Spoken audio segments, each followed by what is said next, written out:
Victoria Hayes held her suitcase handle with the same firm grip she used on reports capable of bringing down corporate CEOs. Miami International Airport breathed a humid heat, heavy with salt and rushed voices, as she crossed the concourse in a dark blue dress, her hair pulled back into a low bun, and a small box inside her purse. Inside, it was a vintage watch, secretly restored, the exact model Julian had said he admired back when they still felt like two young accomplices taking on the world. She had canceled meetings, hidden the trip from her assistant, and chosen to arrive unannounced. During the flight, Victoria repeated to herself that this gesture was not a desperate attempt to save anything, but a well-deserved break within a marriage worn out by routine. Julian had been in Miami for 3 weeks, or so he said, negotiating a delicate operation to stop a coastal development by Hayes Capital from sinking into debt and lawsuits. His text messages were short, always accompanied by elegant apologies, endless board meetings, dinners with investors, and sleepless nights. Victoria knew the weight of a corporate crisis, and because of that, she had believed him. She always believed him when the subject was work. In the cab, she observed the city through the window like someone looking for signs of a life that did not belong to her. The colorful Art Deco facades, the palm trees bending in the wind, the bright white light hitting the high-rises. Everything seemed much more alive than the glass-walled boardroom where she had spent the last few years deciding the fates of others with a pen and a spreadsheet. The driver asked if she was in town for vacation, and Victoria almost answered that she was there to reunite with her husband. Instead, she offered a discreet smile and simply said it was a quick visit. There was tenderness in her lie. There was no fear yet. Julian had informed her he was staying at a luxury hotel near South Beach, but Victoria did not want to show up directly at the front desk. First, she asked the cab to drop her off 2 blocks early so she could buy flowers. She was not a woman prone to decorative gestures, and perhaps precisely because of that, she wanted to do everything the way someone else would. A lighter wife, less accustomed to financial audits and silent battles. She chose white lilies, not roses, because roses seemed too dramatic to her. While the florist wrapped the bouquet, Victoria imagined Julian's expression when he saw her walk in. Surprise, guilt perhaps, then laughter. The hotel had towering glass doors, pale marble, and staff trained to smile even before understanding a request. Victoria approached the front desk naturally, stating she was looking for Mr. Julian Pierce, a guest on a corporate trip. The concierge typed the name with quick fingers, furrowed his brow slightly, and asked for a moment. Victoria recognized that micro-expression from her audits. That was always how problems started. A gaze held half a second longer than necessary. He tried another last name, checked recent reservations, verified checkouts. Finally, he stated delicately that there was no guest registered under that name.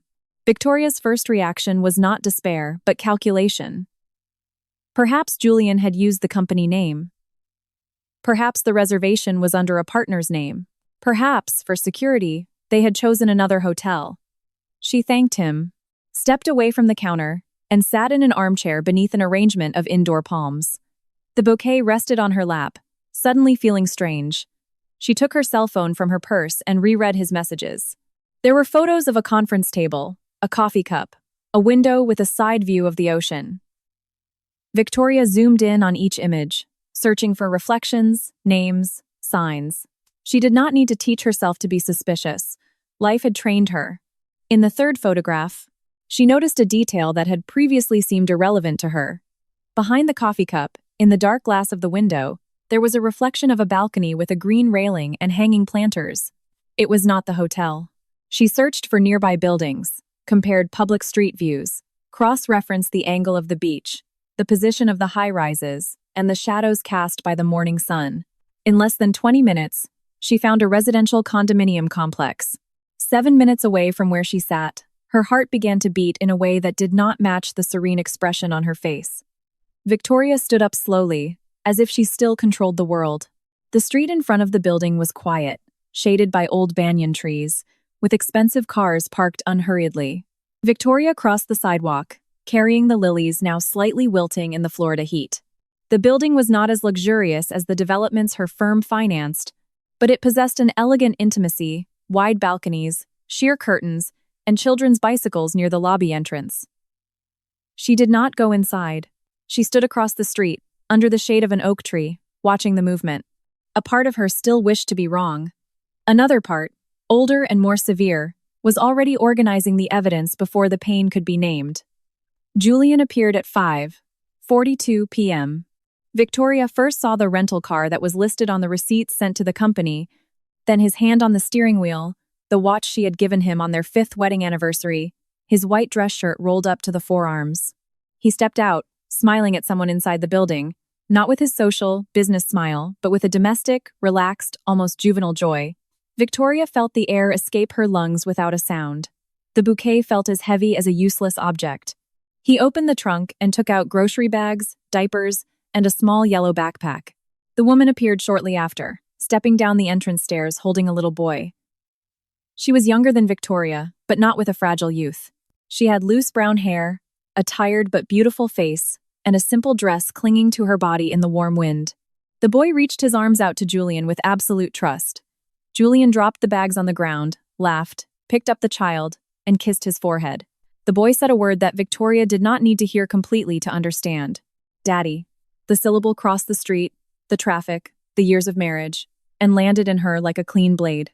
Victoria did not cry, perhaps because true shock, when it arrives, does not present itself as a storm, but as a closed room where all sounds disappear.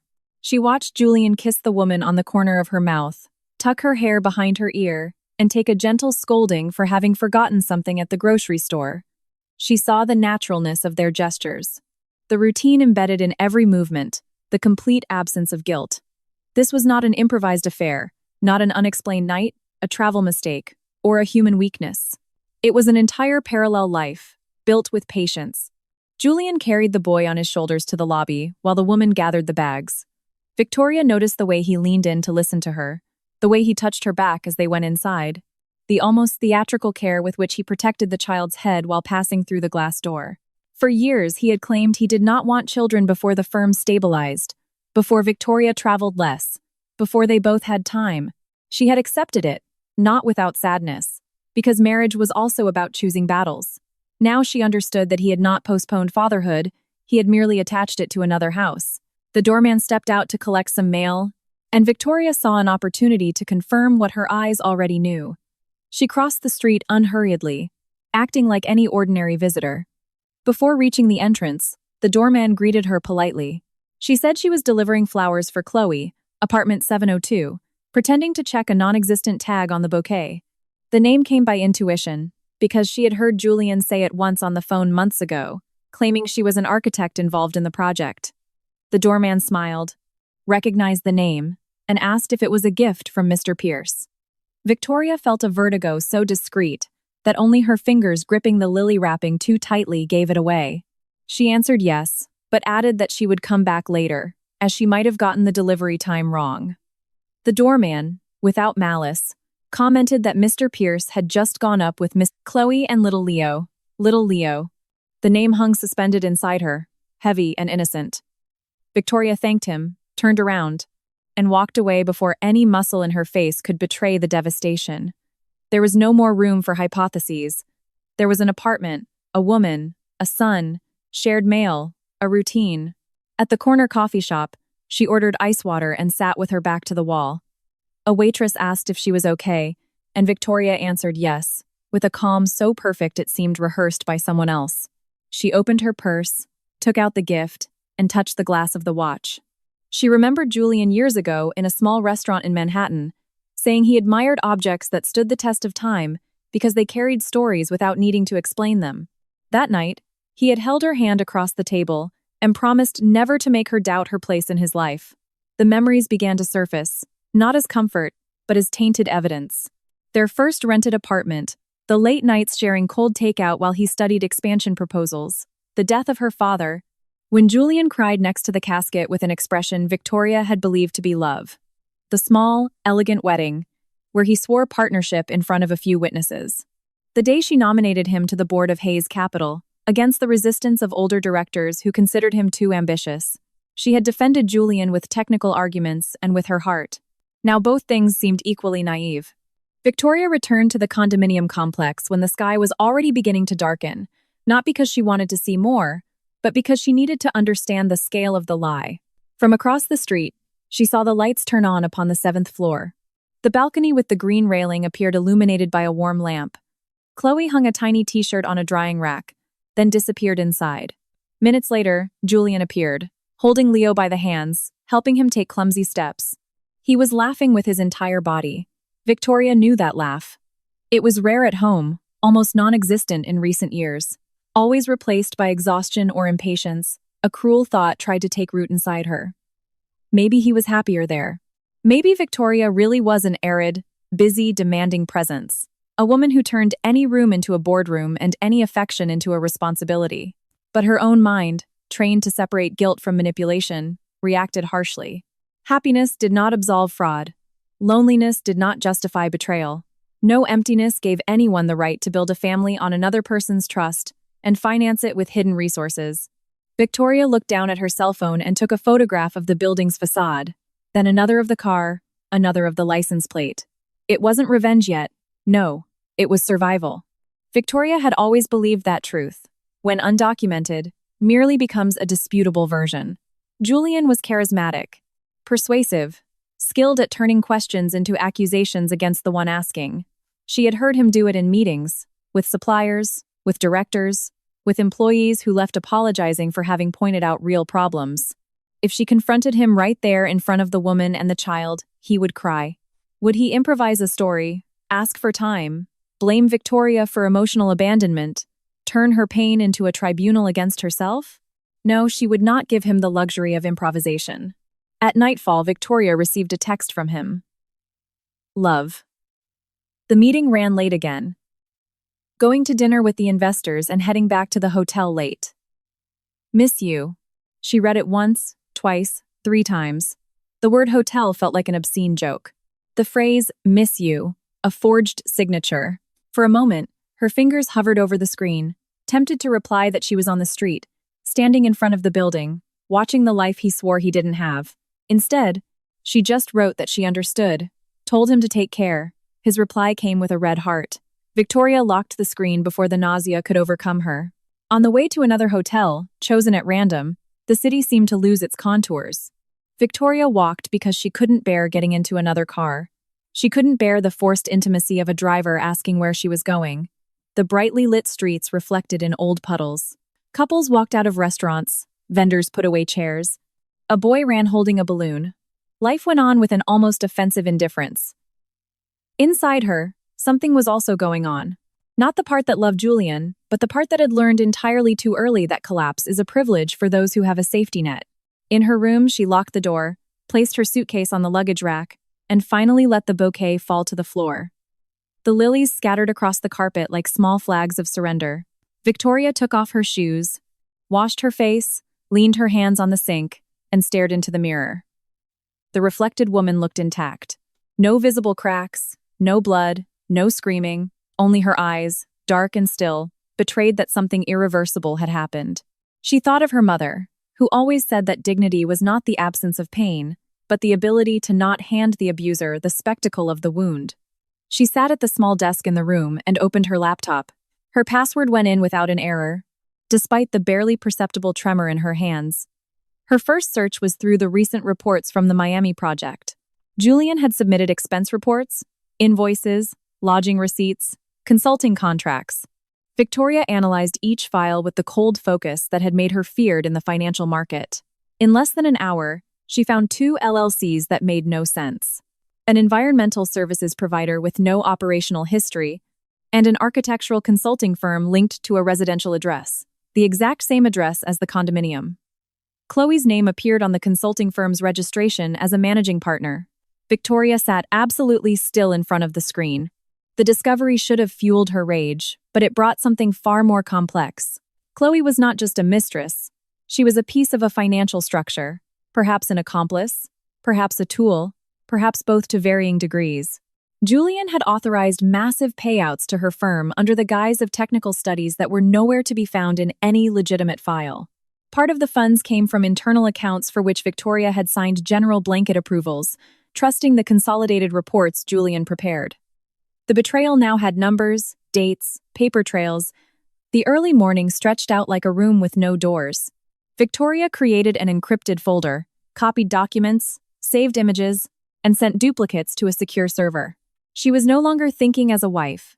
She was thinking as an auditor, as the heir to an empire built by her father with an obsession for accountability, as a woman who understood that love, when used as a blindfold, could cost more than money. Even so, between one file and the next, the pain returned in silent waves. It came when she remembered the little boy saying "Daddy," when she pictured Julian teaching Leo how to walk, while at home he denied her any similar future. At 4 a.m., her cell phone rang. It was a video call from Julian.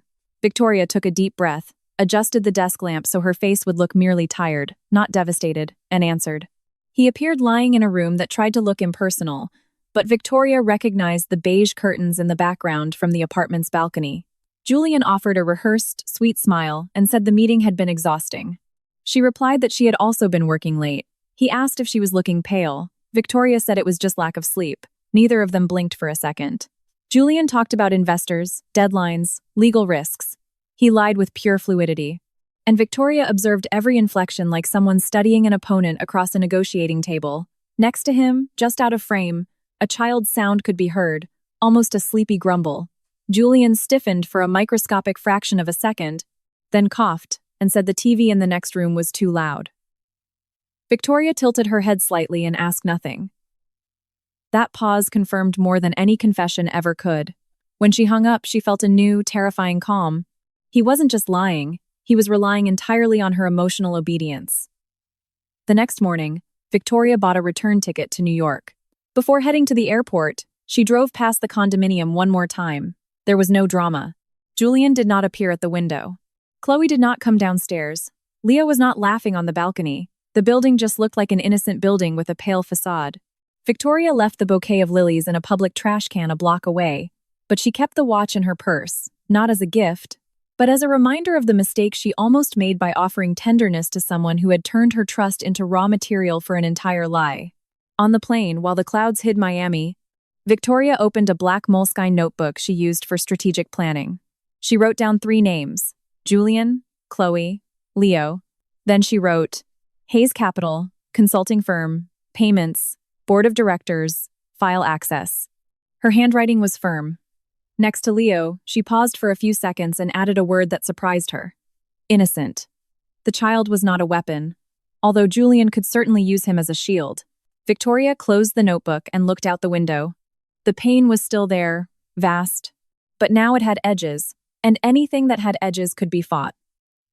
When she arrived in New York, the penthouse seemed the same, and because of that, it was far more cruel. The silence of the hallways, the carefully selected photographs, Julian's books on leadership and corporate ethics, the forgotten wine glass in the home office. It all seemed to compose a stage set built for an audience that had already gone home. The housekeeper asked if the trip had been good. Victoria replied that it was useful. She went up to the master bedroom, unpacked her suitcase, and placed the antique watch in the back of a drawer. Then she took a shower, put on a gray tailored suit, and headed to the headquarters of Hayes Capital. The firm's building rose on the avenue like a statement of glass and steel. For years, Victoria had been viewed there as the competent daughter of the founder, respected, but frequently underestimated by men who confused elegance with fragility and silence with a lack of authority. Julian, on the other hand, had won over sympathies with warm handshakes and catchy phrases. Many considered him the human face to Victoria's relentless discipline. She had never been bothered by that. Now, walking across the lobby, she realized that perhaps she had allowed his charm to serve as cover for moves that she herself would never tolerate. Sarah, her assistant, stood up as soon as she saw her. She was a young woman with a sharp eye, always discreet, but that day she seemed to hesitate before handing over a folder. Victoria noticed, asking if there was something urgent. Sarah bit her lip. Then she said that some receipts from the Miami project had arrived with inconsistencies, and that Mr. Pierce had asked her not to bother Victoria with operational details. That sentence lit a cold bulb inside the room. Victoria took the folder without changing her tone and asked Sarah to block out 2 uninterrupted hours on her schedule. The young woman nodded, visibly relieved. Alone, Victoria opened the folder and found the first loose thread handed to her by chance or by someone's guilt. Duplicated invoices, generic services, digital signatures inserted out of standard protocol, fragmented payments designed to bypass automatic review limits. It wasn't enough to take Julian down yet, but the blueprint was emerging. He had counted on her trust, on the board's old affection for him, on the dispersion of overworked departments, and on the arrogant assumption that Victoria would never look at her own husband's expense reports with the eyes of an auditor. That had been his mistake, perhaps his first real mistake. At noon, Julian sent a new text, saying he would be back in 2 days, and that he missed their bed. Victoria stared at the sentence until it lost any semblance of intimacy. She replied that she also needed to talk when he got back. He sent a smiling emoji and wrote that he hoped he wasn't in trouble. Victoria almost smiled. There was no trouble waiting for him. There was method, there was memory, there was a woman who the night before had walked through the worst landscape of her life and discovered she could still think clearly in the dead center of the fire. In the late afternoon, she called Sarah into her office. She did not tell her everything. She only asked if Julian frequently requested changes outside the official workflow. Sarah grew pale, but answered carefully that, yes, sometimes, and that some people were afraid to cross him because he spoke on behalf of the family presidency. Victoria noted the use of the word fear, asked for names, dates, and documents, but did so without applying pressure, making it completely clear that no retaliation would reach anyone who told the truth. Sarah looked at her as if she had been waiting to hear that sentence for months. Then, she closed the door more firmly. That night, Victoria went home earlier than usual and walked through the rooms without turning on all the lights. She stopped in front of their wedding photograph, where Julian was looking at her as if she were the center of the universe. She touched the frame with her fingertips. She didn't miss the ceremony, but she missed the woman who believed she was honestly loved. The deepest loss wasn't Julian. She understood that now. It was the version of herself who had lived for years inside an adulterated story. That woman deserved mourning, but not submission. Victoria took the photograph off the shelf and placed it face down. The landline rang while she was in the study. Very few people used that number. On the other end, a female voice remained silent for a few seconds before asking for Julian. Victoria recognized the held breath. The hesitation of someone who didn't want to seem invasive. Chloe. The name passed through her like a cold current. Victoria asked who was speaking. The woman hung up. There was no time for confrontation, but there was enough time for a new certainty. Chloe was also living in a territory of fear, jealousy, or dependence. Julian had created a web of lies so vast that perhaps no one inside it knew the entire map. Victoria remained seated in the dim light, listening to the echo of the phone call. She could call back, she could trace the number, she could turn that voice into an immediate enemy. She did nothing. She still didn't know Chloe's actual role. She only knew that Julian was the center of gravity of that system, and that systems, in order to fall, needed to be understood before being attacked. She picked up the black notebook and added a new line. Do not act on impulse. Below it, she wrote another. Protect what is innocent. The word innocent appeared again, and Victoria did not risk it. 2 days later, Julian returned, bringing expensive chocolates from the airport and a theatrical exhaustion on his shoulders. He walked into the penthouse calling for her with his usual intimacy, as if nothing in the world had shattered. Victoria received him in the living room, wearing a light blouse and black slacks, her face serene. He kissed her cheek, lingering a bit longer than normal, perhaps to gauge her emotional temperature. She smelled his cologne, the exact same scent that hovered at the entrance of the Miami condominium, and she almost felt nauseous. Even so, she smiled discreetly and asked how the trip was. Julian talked a lot. He said the investors were being difficult, that the market had become ungrateful, that he was carrying too much weight for everyone. Victoria listened, offering coffee, asking targeted questions, observing how he deflected dates and exaggerated obstacles. At some point, he touched her hand across the table and said he knew he had been absent, but it was all for their future. Victoria looked at his fingers over hers. She thought of Leo holding those exact same hands to walk. She thought of Chloe waiting for phone calls. She thought of the money moving through shell companies. She withdrew her hand delicately. We need to review Miami together, she said. Julian looked up far too quickly. Then he composed his expression. Of course, he replied, though he tried to laugh. Is there a problem? Victoria said she merely wanted to understand certain expenses before the next board meeting. He leaned back in his chair, crossed his legs, and adopted the patient tone he used when he wanted to diminish someone else's intelligence without sounding rude. My love, this project is full of technical details. I can prepare a summary for you. Victoria held his gaze and answered that she preferred the raw documents. The silence that followed was brief, but revealing. For the first time since she had seen him in Miami, Victoria saw fear in Julian. Small, hidden beneath layers of charm, but present. He smiled, said he would provide everything, and changed the subject to a dinner with friends. Victoria allowed the retreat, not because she was yielding, but because she wanted to see which files he would try to alter in the coming hours. After he went upstairs to shower, she received a notification on her cell phone from the corporate system. Julian had accessed old project folders and requested unusual administrative permissions. Victoria forwarded everything to a secure account. The prey had finally noticed noise in the woods. In bed that night, Julian slept with his back to her, or pretended to sleep. Victoria stayed awake, staring at the dark line of the window. Between them lay a few inches of sheets and an irreparable distance. She could wake him up, demand the truth, throw the photos and numbers onto the mattress, force him to say the child's name out loud.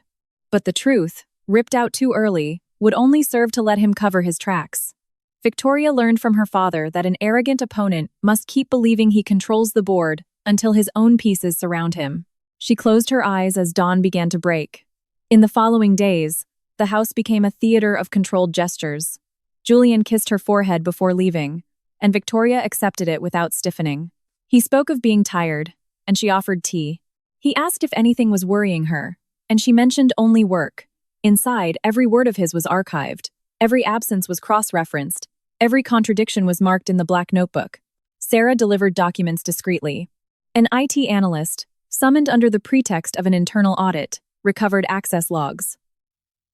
Harrison Cole, the old family lawyer, received a request for a private meeting. Victoria moved unhurriedly, but past the point of no return. Harrison met her in a smaller conference room at headquarters, far from the executive floors. He was a gray-haired man with a low voice and loyalty built over decades. First to Victoria's father, then to Victoria herself. Upon hearing her initial summary, he showed no melodramatic shock. He merely took off his glasses, cleaned the lenses, and asked how much she already had. Victoria slid a folder across the table. Harrison opened it, read it, and his expression turned grave. "This isn't just adultery," he said. "This looks like embezzlement, corporate fraud, and possible governance manipulation."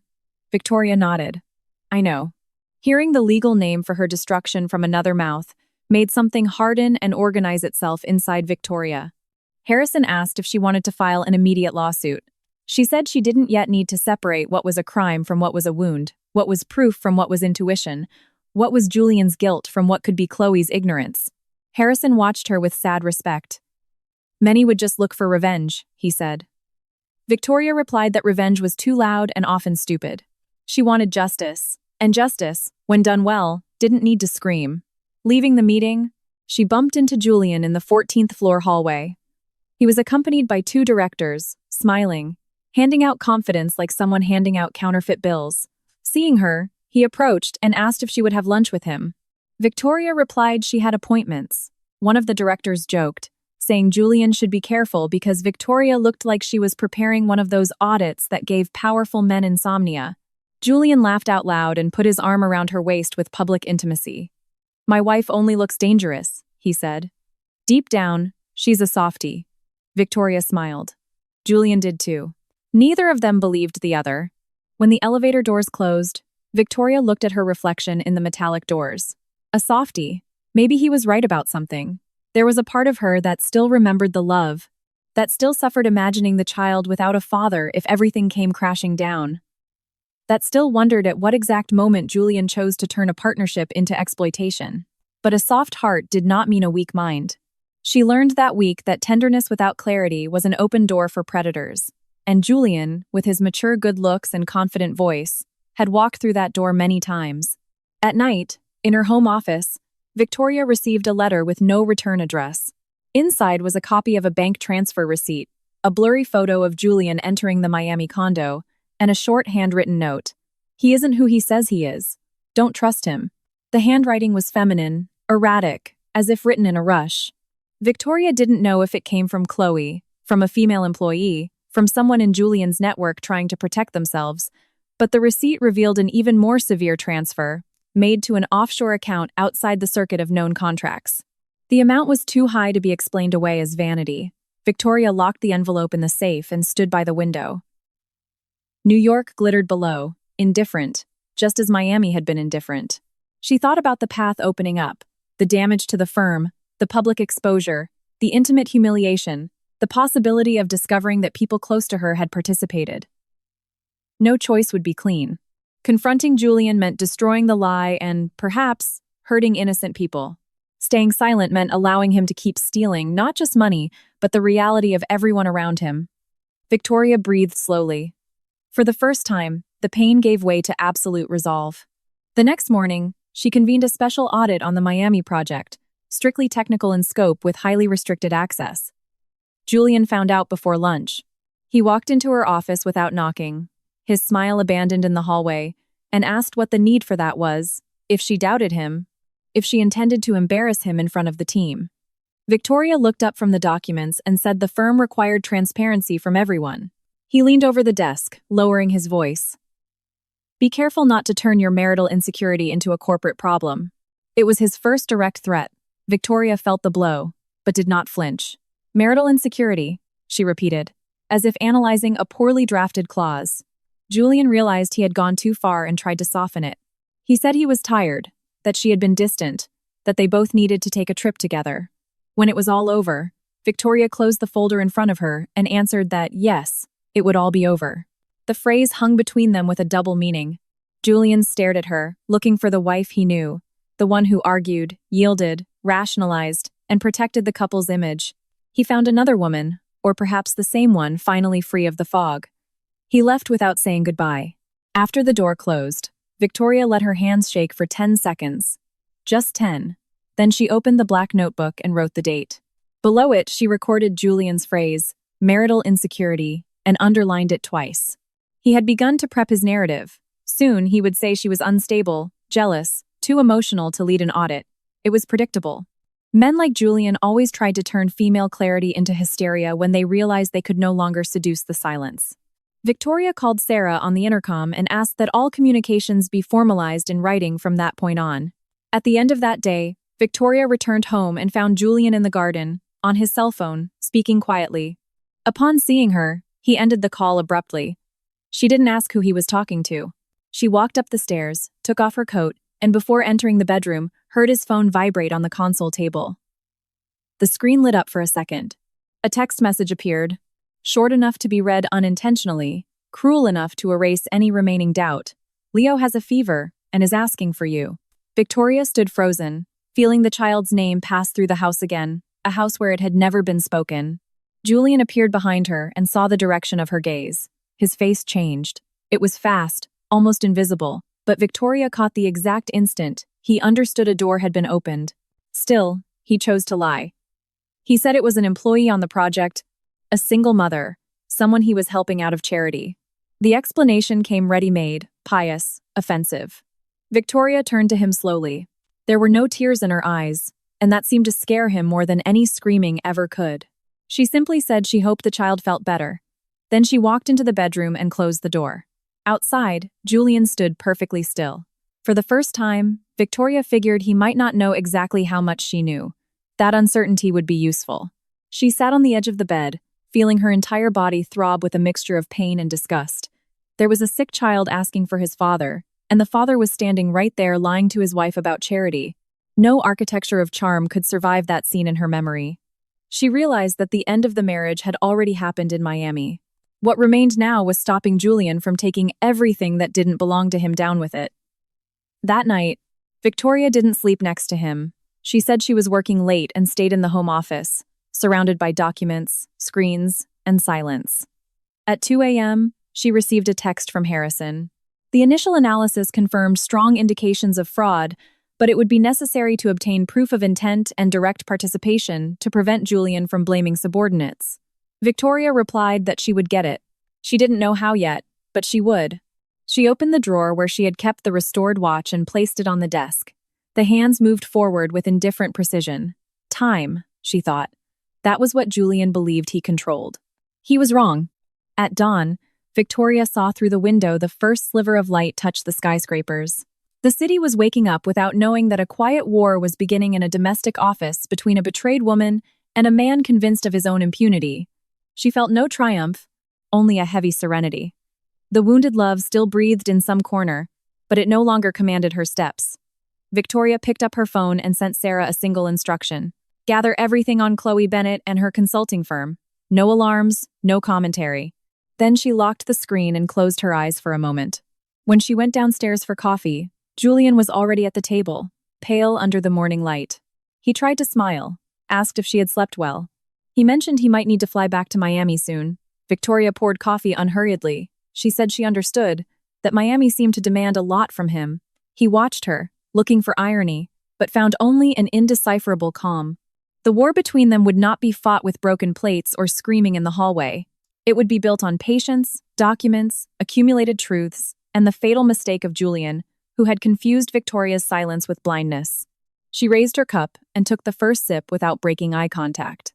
Victoria spent the next 3 days as if she had learned to breathe through a narrow slit. The house kept obeying its old schedule: coffee at 7:00, driver at 7:40, reports on the desk before 9:00. But everything now carried a secret layer of meaning. Julian spoke on the phone too far away from open doors. He smiled on a delay when she walked into rooms. He always left his phone face down. To anyone else, it would just look like work stress.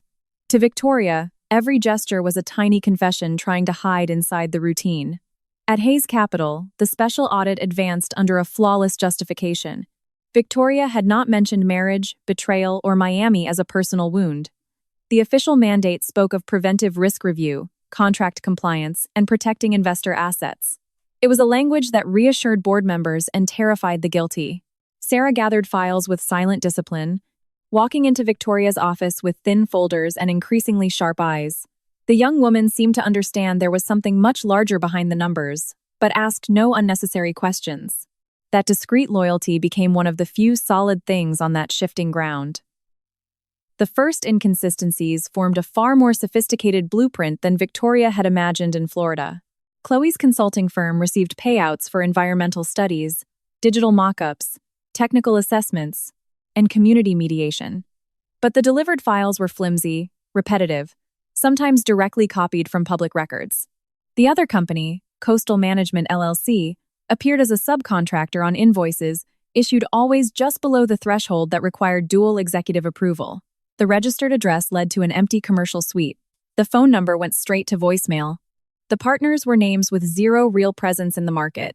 Julian hadn't stolen on impulse. He had built a machine. Victoria called Harrison for a second meeting in an unmarked room on the legal floor. He arrived with an old leather briefcase and the look of someone who hadn't slept much. He said he had confirmed the existence of indirect links between Coastal Management and an old college frat brother of Julian's. There were also subsequent transfers to personal accounts, broken down into smaller amounts. Harrison spoke carefully, but did not soften the conclusion. If this goes to the board before it's airtight, Julian could sacrifice the middlemen and claim ignorance. Victoria was already expecting that answer. They needed intent, command, and direct benefit. Harrison asked if she was prepared for the personal cost. Victoria watched the rain slide down the window pane and thought that question was arriving far too late. The personal cost had already been paid on a sidewalk in Miami when she saw the boy in the arms of the father who denied her any future inside their own home. What would come next were consequences. Still, she answered without dramatizing. She said she did not intend to destroy a child, nor turn Chloe into a scapegoat before understanding her true involvement.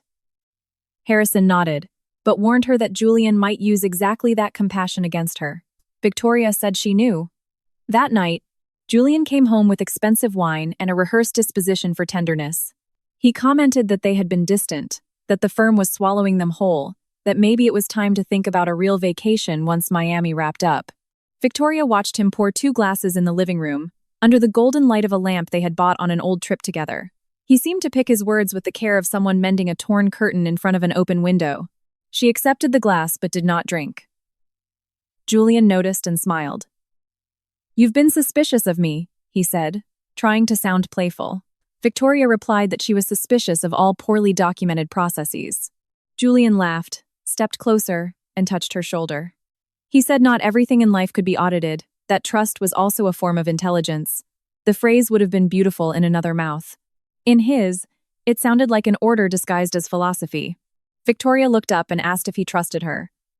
Julian hesitated just long enough to be truthful. Then he said he trusted her more than anyone.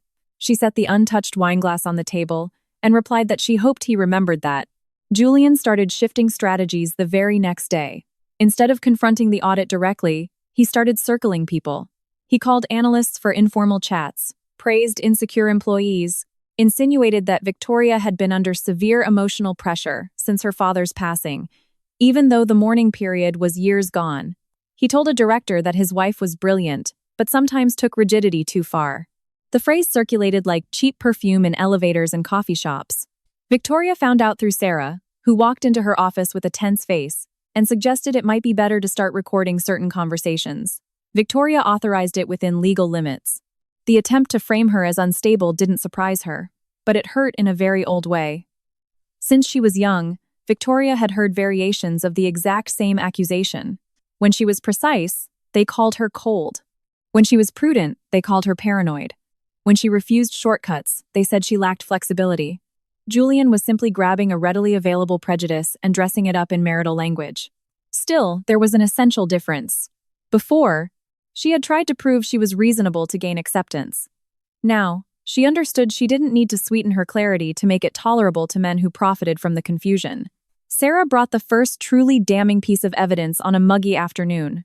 It was a log of deleted emails, recovered by the IT department, in which Julian instructed a manager to prioritize payments to Chloe's consulting firm before the end-of-quarter close. The text was careful, confessing to nothing, but one sentence stood out. Handle this before V sees the raw attachments. Victoria read her initial as if it were a photograph of her own face. Julian didn't fear an abstract audit, he specifically feared Victoria. That confirmed knowledge and intent to conceal. She requested preserved copies with a formal chain of custody. That same afternoon, she received a call from an unknown number. For a few seconds, no one spoke. Victoria remained silent. Listening to a held breath she recognized from the landline at home. Then the woman said she needed to talk but couldn't right then. Her voice trembled, not like a triumphant mistress, but like someone hearing footsteps behind a door. Victoria asked if it was Chloe. The woman didn't answer directly. She only said that Julian was lying to everyone and that there were things she hadn't understood when she signed the papers. Then she hung up. Victoria didn't try to call back. She saved the number, sent it to Harrison, and asked for a discreet background check. For a few minutes, she sat perfectly still with her hand still on her phone. The rage she felt toward Chloe was real, yet it was no longer simple. There were images that haunted her. The kiss at the condo door, the toddler's t-shirt on the rack, the phone call begging for Julian when Leo had a fever. But there was also that fear in her voice. Victoria would not confuse pain with naivety, nor jealousy with justice. If Chloe had participated in the fraud willingly, she would answer for it. If she had been used, she would need an exit. Julian traveled back to Miami 2 days later. Before leaving, he kissed Victoria with an intensity that was almost aggressive, as if trying to mark territory over something he no longer possessed. He said he would fix everything, that he would come back lighter, that they needed to stop treating each other like adversaries. Victoria replied that adversaries were just people on opposite sides of a truth. He narrowed his eyes, but smiled. In the car on the way to JFK Airport, according to corporate logs, he accessed the firm's financial system 3 times. Victoria received the notifications in real time. Every move he made fed the encrypted folder that was growing like a death sentence. In Julian's absence, the penthouse became less suffocating and sadder. Victoria walked through his walk-in closet and found signs of an almost banal duplicity. Dress shirts she had never seen, receipts from children's clothing stores forgotten in a jacket pocket, an unsigned birthday card drawn with a child's scribbles, a crooked sun, 3 stick figures holding hands, one of them with a beard. She stared at the drawing for longer than she wanted to. She felt no hatred for the boy. She felt a sort of collateral, unfair pain upon discovering that Julian's capacity for tenderness did exist. It had simply been rerouted. She kept the card in a clear plastic folder, not as financial evidence, but as a moral reminder of the size of the lie. Then she opened the bottom drawer and found an envelope with bank statements from a personal account Julian had never mentioned. There were deposits coming from LLCs tied to the project, and regular ATM withdrawals in Miami. Victoria photographed everything before putting it back in its exact place. Her body moved with precision, but her mind jumped through disconnected scenes. Julian saying kids would have to wait. Julian picking out furniture for another apartment. Julian may be rocking Leo to sleep, while Victoria reviewed contracts alone until past midnight. Harrison called that night with news. The number Chloe used belonged to a prepaid burner phone bought in Miami. Her consulting firm had been opened with the documentary help of an accountant tied to Julian. There were indications that Chloe had signed contracts without understanding the full flow of the payouts. But that was still just a hypothesis. Harrison had also discovered that Julian was prepping an amendment to Hayes Capital's corporate governance agreement, claiming administrative modernization. Victoria asked for the draft. When she received it, she understood the play. If approved, the text would consolidate operational powers within the expansion committee chaired by Julian, effectively stripping her veto power. The sheer audacity almost made her laugh. While maintaining a parallel family in Florida, Julian was trying to hijack the company she had inherited, using her own trust against her. It wasn't enough to deceive her in their marriage. He wanted to rewrite the power structure so that when the truth finally surfaced, she would look like nothing more than a bitter, resentful wife attacking an indispensable executive. Victoria printed the draft and marked every problematic clause with a red pen. Her father's handwriting seemed to echo inside her, not as nostalgia, but as a demand. Protect the institution even from those who smile at the dinner table. He had told her that once. The next day, Victoria called 3 independent board members in for separate conversations. She didn't reveal the affair or the full extent of the fraud. She only questioned the urgency of Julian's proposal, highlighted the risks of consolidated decision-making, and suggested waiting for the audit's conclusion. 2 of them looked uncomfortable. The third, a man named Richard, tried to downplay it, saying Julian was a go-getter and that Victoria was perhaps reacting to domestic disputes. She listened to the word domestic, like someone hearing a coin drop down a very deep well. She asked where that interpretation came from. Richard flushed, looked away, and said he merely noticed natural tension between couples. Victoria left the meeting with an ugly certainty. Julian had already planted his narrative within the board. He didn't need to prove anything. He just needed to suggest that her clarity was merely jealousy. That strategy was ancient because it worked. A betrayed woman always seemed less credible when pointing out the crimes of the man who betrayed her.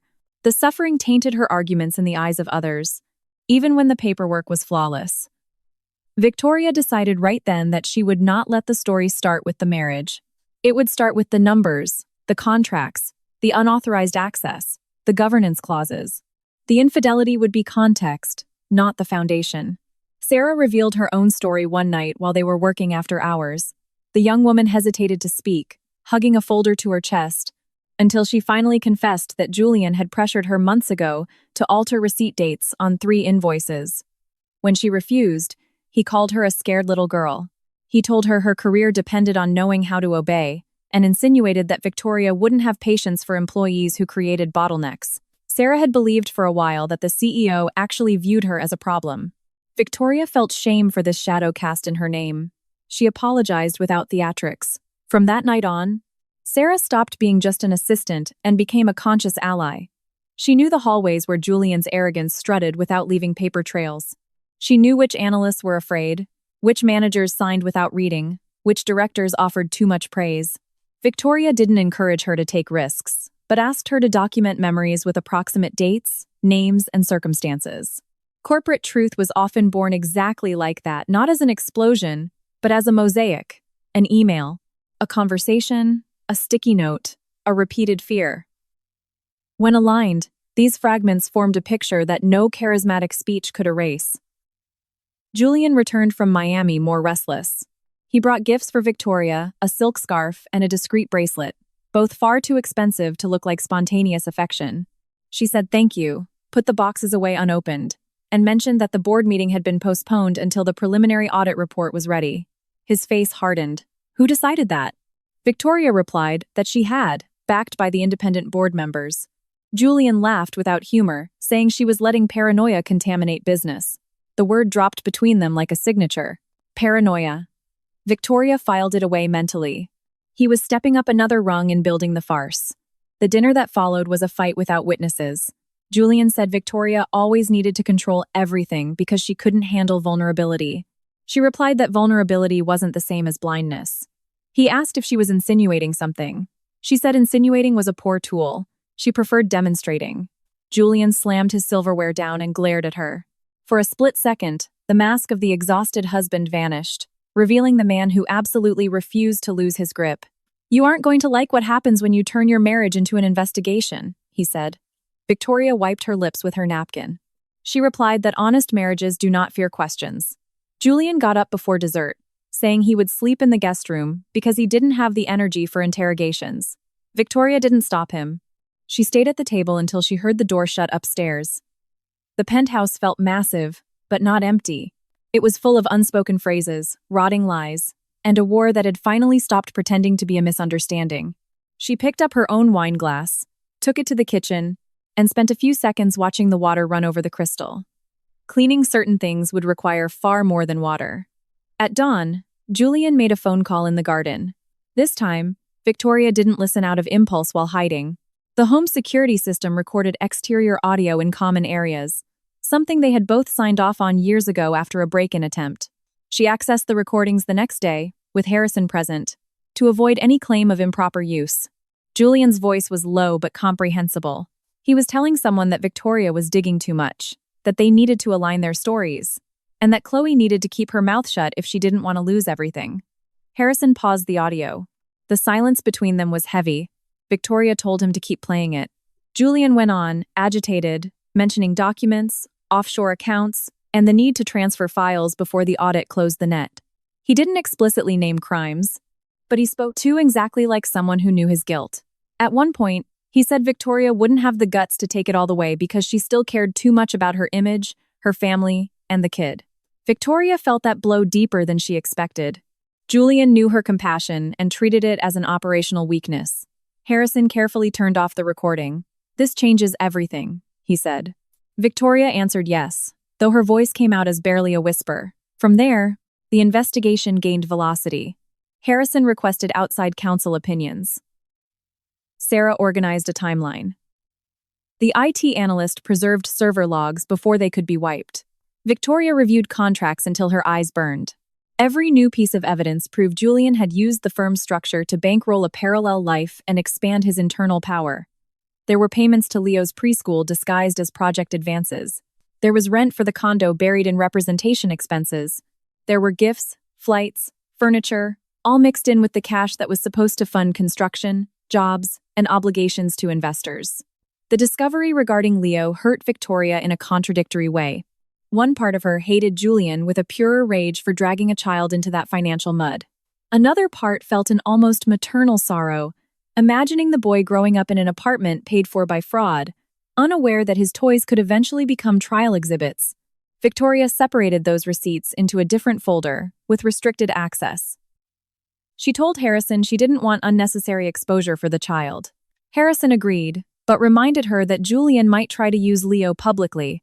Victoria closed her eyes for a moment. Then, they would protect the boy, including from his own father. Chloe called again on a Friday afternoon. This time, Victoria answered in the back of her town car, parked near Central Park. The woman's voice came out rushed. She said Julian had arrived furious, asking if she had talked to anyone, demanding she delete old texts. Chloe confessed she had signed the contracts because Julian told her it was just a way to optimize project payouts and guarantee stability for their son. She also said she had never known that Victoria was unaware of Leo's existence. That sentence ripped open a private abyss. Victoria asked what Julian had told her about her. Chloe started to cry before she could answer. "He said you two lived completely separate lives," Chloe murmured. She said the marriage was just for show because of the company, that Victoria didn't want kids, despised domestic life, and that once the firm's restructure was organized, he would handle the situation legally. Victoria gripped the leather armrest so hard her knuckles turned white. The lie was almost elegant in its cruelty because it used recognizable pieces of her to build a caricature. Yes, Victoria worked constantly. Yes, she had tabled the conversation about motherhood when the firm plunged into a crisis. But she had never been informed that her marriage had been unilaterally terminated. Victoria asked if Chloe would agree to meet her. On the other end, silence. Then, a terrified intake of breath. Chloe said she was afraid. Victoria replied that she was too, and maybe that was exactly why they needed to stop letting Julian decide what each woman knew about the other. She didn't promise forgiveness. She didn't offer friendship. She didn't fake grace. She only said there was a child caught in the middle, and that financial crimes wouldn't vanish just because two women had been placed on opposite sides of a lie. Chloe asked for time until Sunday. Victoria agreed. When she hung up, she stared at the trees in the park, swaying in a light breeze, almost cruel in their serenity. That same Sunday, Julian organized a lunch at the penthouse with 2 board members and their wives. Victoria understood the move immediately. He wanted to display normalcy, put her in a domestic setting, and ensure that any future accusations would seem completely contradictory to the image of an elegant couple hosting friends. She didn't refuse. She welcomed the guests with flawless manners, picked the floral arrangements, directed the menu, and discussed art, the market, and economic policy without letting a single drop of discomfort show. Julian shined at the table, touching her hand, calling her my Victoria, telling old stories with carefully dosed nostalgia. During dessert, one of the board members commented that Julian was an exemplary family man, rare in that vain industry. Victoria watched her husband accept the compliment with fake modesty. That sentence might have broken her weeks ago. Now it served as confirmation of the depth of his performance. She smiled, raised her water glass, and said that exemplary men were measured not by their public charm, but by their consistency when no one was clapping. The table went dead silent for a fraction of a second. Julian squeezed her hand under the tablecloth hard enough to hurt. Victoria didn't pull her hand away. She just stared him down until he let go. Later, when the guests had left, Julian lost his temper. He accused her of humiliating him, of poisoning the room, of seeking a war because she couldn't stand seeing him recognized. Victoria watched him standing by the unlit fireplace. He spoke louder with every sentence, but still with that caution of someone who didn't want to leave explicit marks. He said that if she kept it up, the board would start questioning her mental health. He said there were doctors, reports, testimonies of obsessive behavior. Victoria felt a chill run through her body. It wasn't just a rhetorical threat. He was already prepping a formal offensive against her competency. The difference between fear and clarity, she replied, is that clarity keeps evidence. Julian froze. For the first time, he couldn't cover his reaction fast enough. Victoria didn't say what evidence she had. She didn't mention Miami, Chloe, Leo, the LLCs, or the recordings. She just let the uncertainty do its work on him. Julian took a step back, adjusted his shirt cuff, and said she was making an irreversible mistake. Victoria replied that some mistakes had already been made, but not by her. Then she walked upstairs, feeling on her back the stare of a man starting to fear his own shadow. The next morning, the first attack came via email. A director allied with Julian requested, in polite corporate jargon, an external assessment of the CEO's fitness to lead the audit without a conflict of interest. The text didn't say betrayed wife, it didn't say jealousy, it didn't say instability, but all those words were hidden between the lines. Victoria forwarded it to Harrison, replied with institutional serenity, and attached an alternative proposal. To avoid any claim of conflict, the audit would be overseen by an independent firm chosen by the compliance committee, with no interference from Julian or herself in the technical findings. The response dismantled half the trap. If they refused, they would look like they feared transparency. If they accepted, the documents would gain external validation. Julian realized this and spent the rest of the day in calculated silence. Victoria saw him through the glass wall of a conference room, sitting among directors, his jaw tight, his eyes distant. Maybe he was thinking about Chloe, the files, the governance shift, the boy. Maybe he was only thinking about himself. She no longer knew how to distinguish what inside him was love, ambition, or acting. That doubt hurt, but it was also liberating. You don't judge a mask the same way you judge a face.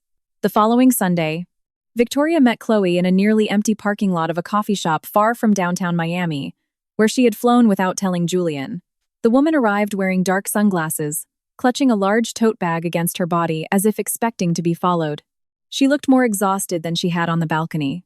Stripped of the domestic backdrop, Chloe was less a rival and more someone trapped inside a narrative that was also beginning to crumble. Victoria got out of her rental car first. The two looked at each other in silence.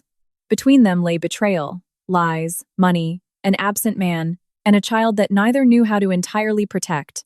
Chloe took off her sunglasses. Her eyes were red. She said she wouldn't apologize for loving Julian, because until very recently, she had believed in a version of the world where Victoria was just a cold name on an empty contract. But she would apologize for having accepted it for not checking, not confirming, not getting suspicious sooner. Victoria listened without softening her expression. She replied that apologies didn't fix years, but the truth could still prevent further damage. Chloe nodded and opened her bag. She pulled out a flash drive, 3 printed copies of text messages, and an original contract with Julian's handwritten notes on it. Her hands were shaking. There, under the harsh Florida sun in the parking lot, Chloe handed Victoria the first direct link between the financial fraud and the parallel life. There were texts where Julian instructed her to issue specific invoices, told her what descriptions to use, promised it was all legal, and swore Victoria would never need to know because she didn't understand the human side of the business. There were also voice memos where he threatened to pull financial support if Chloe talked to anyone. Victoria felt rage not at Chloe in that moment, but at the moral architecture of Julian, capable of turning emotional dependency into a control mechanism. The predator smiled in every house.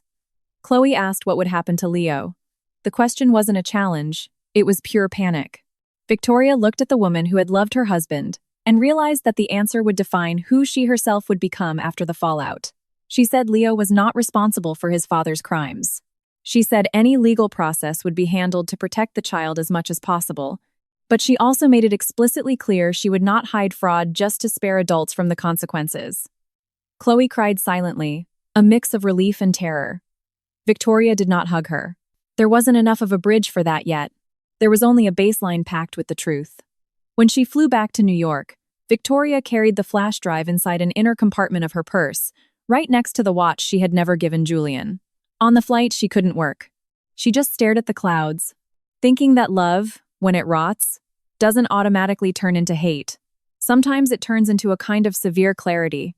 She saw Julian more clearly now, and that retroactive vision illuminated old episodes. The fired colleague he had called disloyal, the female vendor who had left a meeting in tears, the director who asked for a transfer after disagreeing with him. It all gained a new coherence.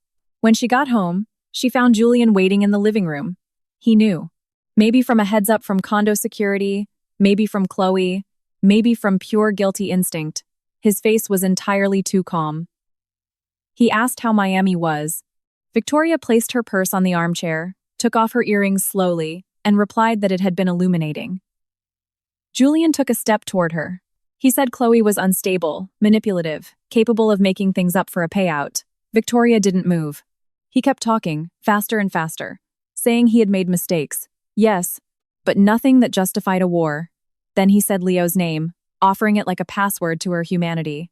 Victoria felt the boy's name fill the room. Julian saw it and tried to push through the breach. He said Leo was innocent, that destroying his father would be cruelty, that Victoria had always had an admirable sense of justice and wouldn't tarnish it over wounded pride. The manipulation was so blatant it almost sounded like a confession. She replied in a low voice that Leo was exactly the reason the truth needed to come out carefully, not disappear. Julian lost his color. For the first time, he understood the child wouldn't be enough of a shield. Victoria's compassion wasn't available to protect the guilty. He stepped closer and asked what she wanted. Separate finances, a quiet divorce, a corporate restructuring. Anything can be negotiated. Victoria looked at the man she had shared more than a decade with and realized he still didn't get it. He thought everything had a price tag, because he himself had put a price tag on everything: the marriage, the mistress, the son, the company, her trust. She replied that she wanted the truth documented, the assets restored, and accountability for everyone involved. Julian laughed, but the laugh broke in the middle. "You're going to regret this," he said. Victoria replied that maybe she would, but not for staying silent.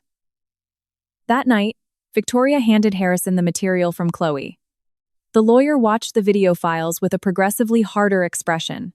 Sarah, present with Victoria's authorization, cried quietly upon hearing Julian threaten to cut off funds to the child if Chloe didn't obey. Victoria didn't cry. She had passed the point where tears help the body process things. Harrison said they now had grounds for formal measures, including document protection, notifying the compliance committee, and prepping a report for the proper authorities. Victoria asked that everything be done by the book. No leaks, no spectacles. The justice would need to be cleaner than the crime. Before wrapping up the meeting, Harrison asked if Victoria wanted Julian removed from the penthouse immediately. She thought about it for a few seconds. The house was no longer a home, just a set. Even so, letting him stay there carried risks. She decided to file a preventive order through the proper channels, but only when the internal report was officially logged, to avoid accusations of emotional maneuvering. Until then, She would beef up physical and digital security. Harrison approved of her prudence. Sarah asked, almost in a whisper, if Victoria was scared. Victoria looked at the two people who now knew a good chunk of the abyss. She said yes, but fear was not an executive order. The next morning, Hayes Capital officially received the initial package from the independent auditors. Simultaneously, Harrison notified the compliance committee regarding grave indicators involving the Miami contracts, unauthorized systems access, and potential conflict of interest involving Julian Pierce.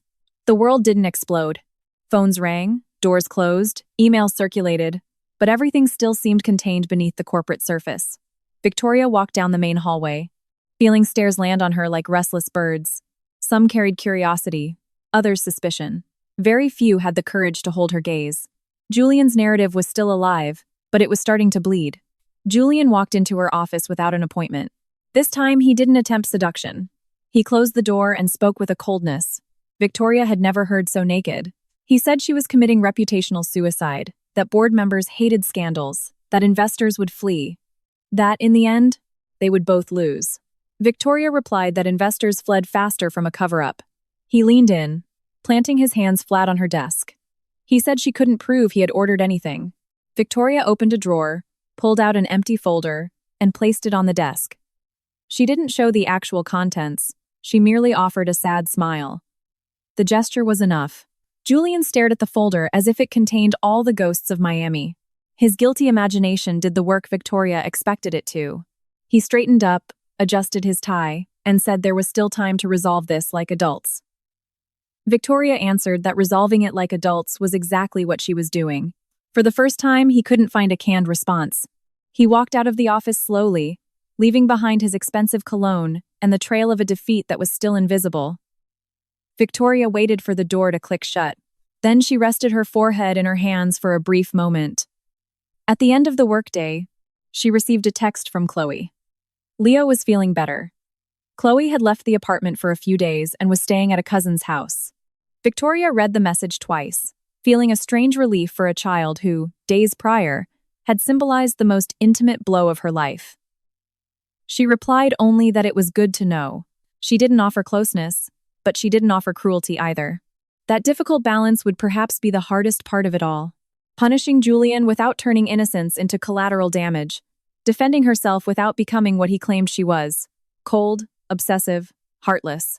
That night, alone in the master bedroom Julian no longer shared, Victoria opened the drawer and took out the antique watch. The hands kept ticking forward, loyal to the restored mechanism. She thought about handing it to Julian someday as an ironic symbol, but rejected the idea. She didn't need theater. She placed the watch on the desk, next to the black notebook, and wrote the last entry of the night. The truth doesn't cure immediately, but it stops the lie from managing the pain. Then she closed the book. Outside, the city burned with lights. Inside her, the devastation was beginning to take the shape of a path. Victoria woke up before her alarm, feeling as though the night hadn't ended, merely changed colors. Gray light filtered through the gaps in the curtains and drew narrow lines across the bedroom floor, where Julian hadn't slept for days. His absence didn't bring peace. It brought the exact awareness of the space his lie had occupied. On the desk, the antique watch sat next to the black notebook, marking time with an almost insolent regularity. Victoria showered, put on a beige suit, and decided that today she wouldn't just be the CEO of Hayes Capital, she would also be the woman who faced the truth without letting it dictate her manners. The meeting with Chloe was set for the late afternoon in New York, in a private room at Harrison's law firm, far from the company headquarters and far from the penthouse, where Julian was still trying to walk around like the master of some kind of normalcy. Chloe had flown up with Leo to stay temporarily with a cousin and had agreed to talk, provided the child wasn't present. Victoria had agreed immediately. No scene between adults deserved to contaminate the memory of a boy who barely knew how to pronounce the world. Still, as she crossed the avenue toward Hayes Capital, Victoria felt the approach of that meeting like a second arrival in Miami. At the firm, the atmosphere was thicker. People stopped talking when she walked by, and some greetings came with exaggerated caution. The independent audit had already started requesting documents directly from department heads, and that always generated anxiety, even among the innocent. Julian didn't show up in the morning. He sent an email mentioning an off-site commitment, vague language, elegant signature, copied to 3 directors. Victoria read the email and saw the attempt to look busy, indispensable, above suspicion. She asked Sarah to log the absence and proceed with the review of authorizations made outside the standard workflow. The young woman replied with a firm nod. Sarah seemed different since she had heard Julian's audio recordings. There was still fear in her eyes, but now the fear was accompanied by an almost luminous indignation. She brought Victoria a list of employees who had been pressured by Julian or people close to him. Names, approximate dates, departments, brief descriptions. Nothing spectacular in isolation, a request for an advance here, a rushed signature there, a verbal order not to CC the CEO on a specific email. Victoria read it all in silence. The perversity of corrupt systems lay exactly in that. They rarely started with monsters. They started with small exceptions, justified by urgency. At noon, Harrison called to confirm that Chloe had arrived at his office with a small suitcase and a terrified look. Victoria absorbed the information without replying immediately. The image of the woman in the parking lot flashed in her mind, the red eyes, the bag clutched to her chest, her shaking hands handing over the texts. It was easy to hate her from afar, reduced to the role of the mistress, the squatter in the life Victoria had never consented to share. It was harder to hate someone who was trembling. But difficulty was not forgiveness. Victoria knew she needed to walk a very thin line between humanity and resolve. Before leaving for the meeting, Victoria received a text from Julian. "We need to talk without lawyers. We are still husband and wife." She read the sentence in her private elevator and felt a profound fatigue. We are still husband and wife. The man who had built a second home, hidden a son, and moved money behind fake contracts was now invoking their marriage as sacred ground only when he saw the walls coming down. Victoria didn't reply. She put her phone in her purse and looked at her own reflection in the metal doors. Silence, this time, was not blindness. It was a choice. Harrison's firm was located in an old pre-war building with quiet hallways, where the dark wood of the doors seemed to guard the secrets of families and corporations for decades. Victoria arrived without her driver, preferring not to involve anyone else in this phase. Harrison met her in the hall, looking grave and possessing an almost paternal care. He said Chloe was nervous, but willing to cooperate. Victoria asked if there were signs of immediate coercion. Harrison replied that according to Chloe, Julian had called repeatedly since the morning, alternating between pleas for reconciliation, veiled threats, and promises to fix everything. Victoria wasn't surprised. His manipulation had a rhythm all its own. Chloe was sitting by the window, wearing a simple dress and a thin cardigan that didn't match the city heat. She stood up when Victoria walked in, but didn't step closer. The two women stared at each other for a few seconds. Victoria saw her beauty without the filter of initial jealousy. A tired beauty, marked by sleepless nights and a guilt that she still didn't know whether to call guilt or fear. Chloe saw in Victoria a severe elegance, but not a cold one. There was pain there, contained with a discipline that intimidated her more than any outburst. Harrison closed the door. The conversation began without detours. Victoria said she wasn't there to fight over Julian, because no man who lied like that was a prize. Chloe looked down, struck not by the cruelty of the phrase, but by its truth. Victoria continued, stating she needed to understand what Chloe knew, what she had signed, when she discovered the actual status of the marriage, and what documents she still possessed. Chloe took a deep breath and told her side from the beginning. She had met Julian at a pitch for the Miami project, where he presented himself as a sophisticated executive, a widower of affection, tethered to a wife who only kept up appearances for the sake of the firm. Julian's lie had been skillfully crafted. He hadn't painted Victoria as an outright villain, but as an absence. He said he admired her professionally, but that the marriage had been dead for years, and he lacked the courage to finalize it because of the board and the memory of her father. He claimed Victoria didn't believe in family, treated feelings as an inconvenience, and would never accept a public divorce during a delicate phase for the company. Chloe, coming off a previous relationship marked by abandonment and instability, had heard in those confidences a wounded man asking for understanding. Victoria listened to all of this with her hands perfectly still on the table. With every detail, Victoria's rage shifted shape. It didn't shrink, but it became more precise. Julian had taken partial truths, her dedication to work, her emotional reserve, her reluctance to expose intimacy, and turned them into proof of a lack of love. It wasn't enough to cheat on her. He had needed to rewrite her in front of another woman to absolve himself before committing the full crime. Chloe explained that she got pregnant after almost a year together, and that Julian had cried when he found out, saying Leo was his chance to have the simple life he had been denied. Victoria took the hit without moving a muscle in her face. Harrison asked objective questions, and Chloe answered with effort. Yes, she had signed the consulting firm's contracts. Yes, she had received payments. No, she hadn't read all the technical annexes, because Julian said his legal team had already vetted them. Yes, she had noticed the amounts were far too high, but he explained they were retainers, tax structuring, wealth protection for Leo. Yes, she got suspicious when he started demanding she issue invoices with highly specific descriptions. Yes, she tried to question it. That was when Julian changed. From a passionate partner, he turned into the manager of her obedience. He talked about the child's security, his reputation, gratitude pressing anywhere she was vulnerable. Victoria asked when Chloe found out the marriage was not a mutually agreed-upon facade. The woman closed her eyes for a moment. She said she started getting suspicious when she called the New York penthouse one night when Leo had a fever, because Julian wasn't answering his cell. Upon hearing Victoria's voice, she panicked and hung up. Then she dug up old news articles, interviews, photographs. She saw them together at recent galas, exhibiting body language that looked like much more than a social contract. She confronted Julian. He said Victoria was an excellent actress and was using the couple's image to maintain her corporate power. Chloe wanted to believe him. That confession tore through Victoria with a mix of contempt and pity. Wanting to believe was a form of complicity, but also a form of imprisonment. She herself had wanted to believe in hotels, meetings, and short text messages for far too long. The difference was the cost. Victoria asked if Chloe still loved Julian.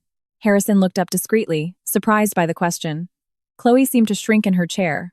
She answered that she didn't know if love was the right word for what was left. There was habit, fear, dependency, and memories of moments when he had seemed good. Victoria nodded. Men like Julian knew exactly how to offer just enough goodness to make the cruelty questionable. Chloe started crying when she talked about Leo. She said the boy waited for his dad by the window, recognized the sound of his car, and asked for him whenever he saw a white dress shirt hanging up.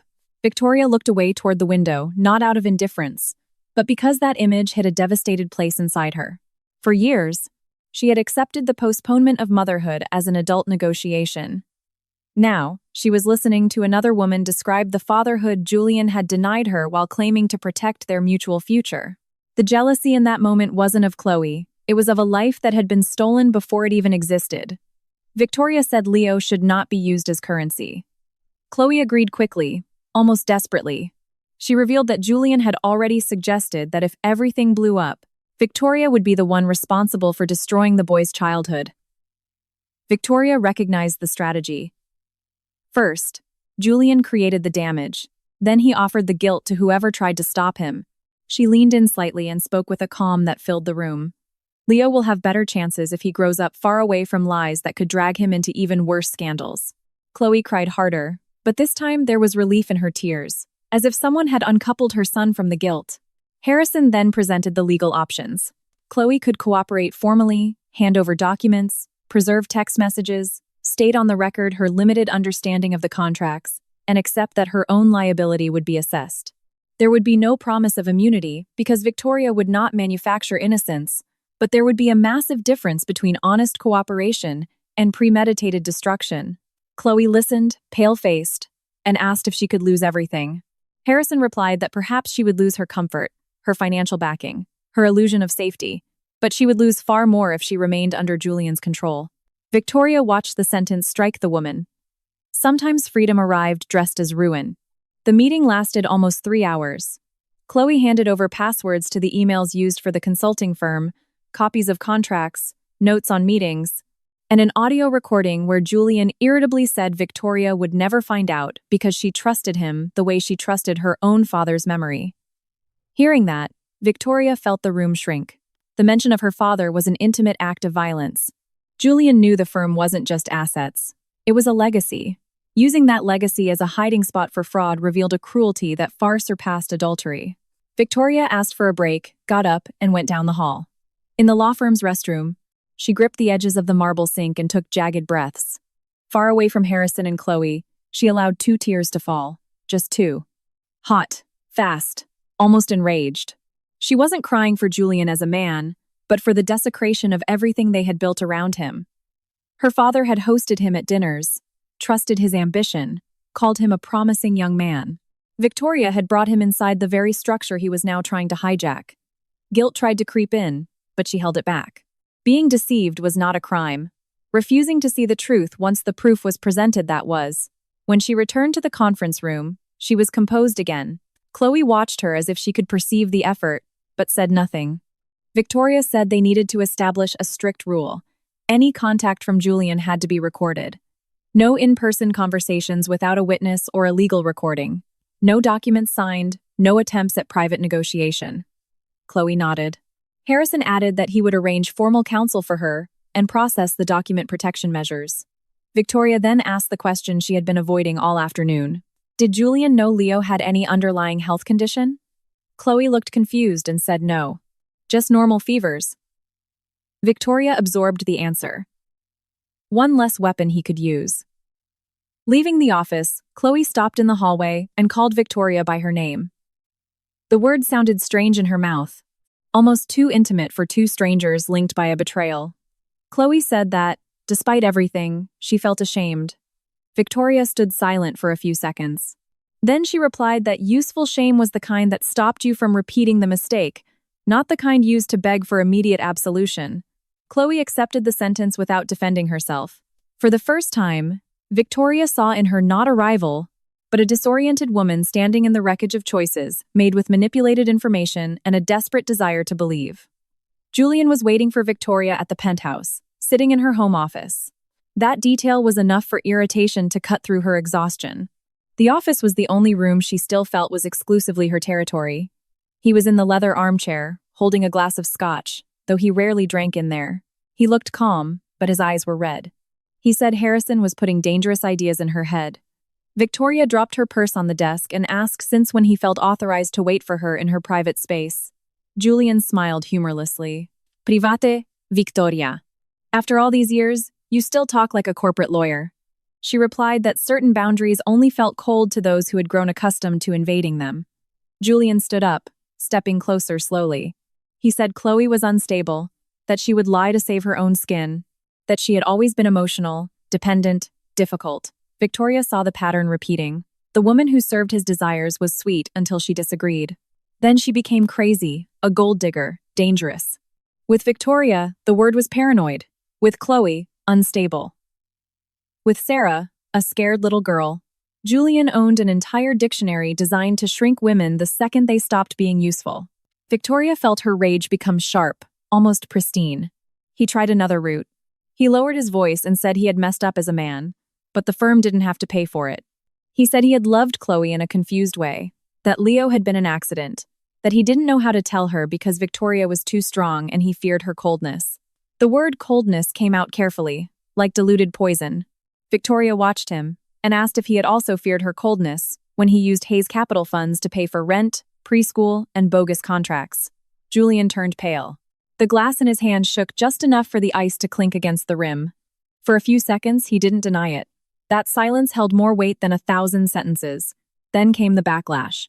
Julian said she didn't understand the context, that everything would be squared away, that companies restructured money all the time, that no investor had actually been defrauded. Victoria interrupted him for the first time. Do not dress up theft as creative management. The sentence hit him like a slap. He slammed his glass down on the desk and said she was playing games with everyone's lives. Victoria replied that he had played the game first, but he had picked the wrong pieces. His eyes went dark. Julian then used Leo. He said that if she pushed forward, the boy would see his father in handcuffs on the front page of the Wall Street Journal.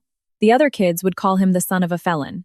Chloe wouldn't have a way to support him, and Victoria would have to carry that mark. The cruelty lay in the exact precision with which he chose the wound. Victoria felt the urge to back down not for him, but for the image of the boy. Except that impulse lasted only a second. She understood that yielding meant letting Leo grow up dependent on new blackmails.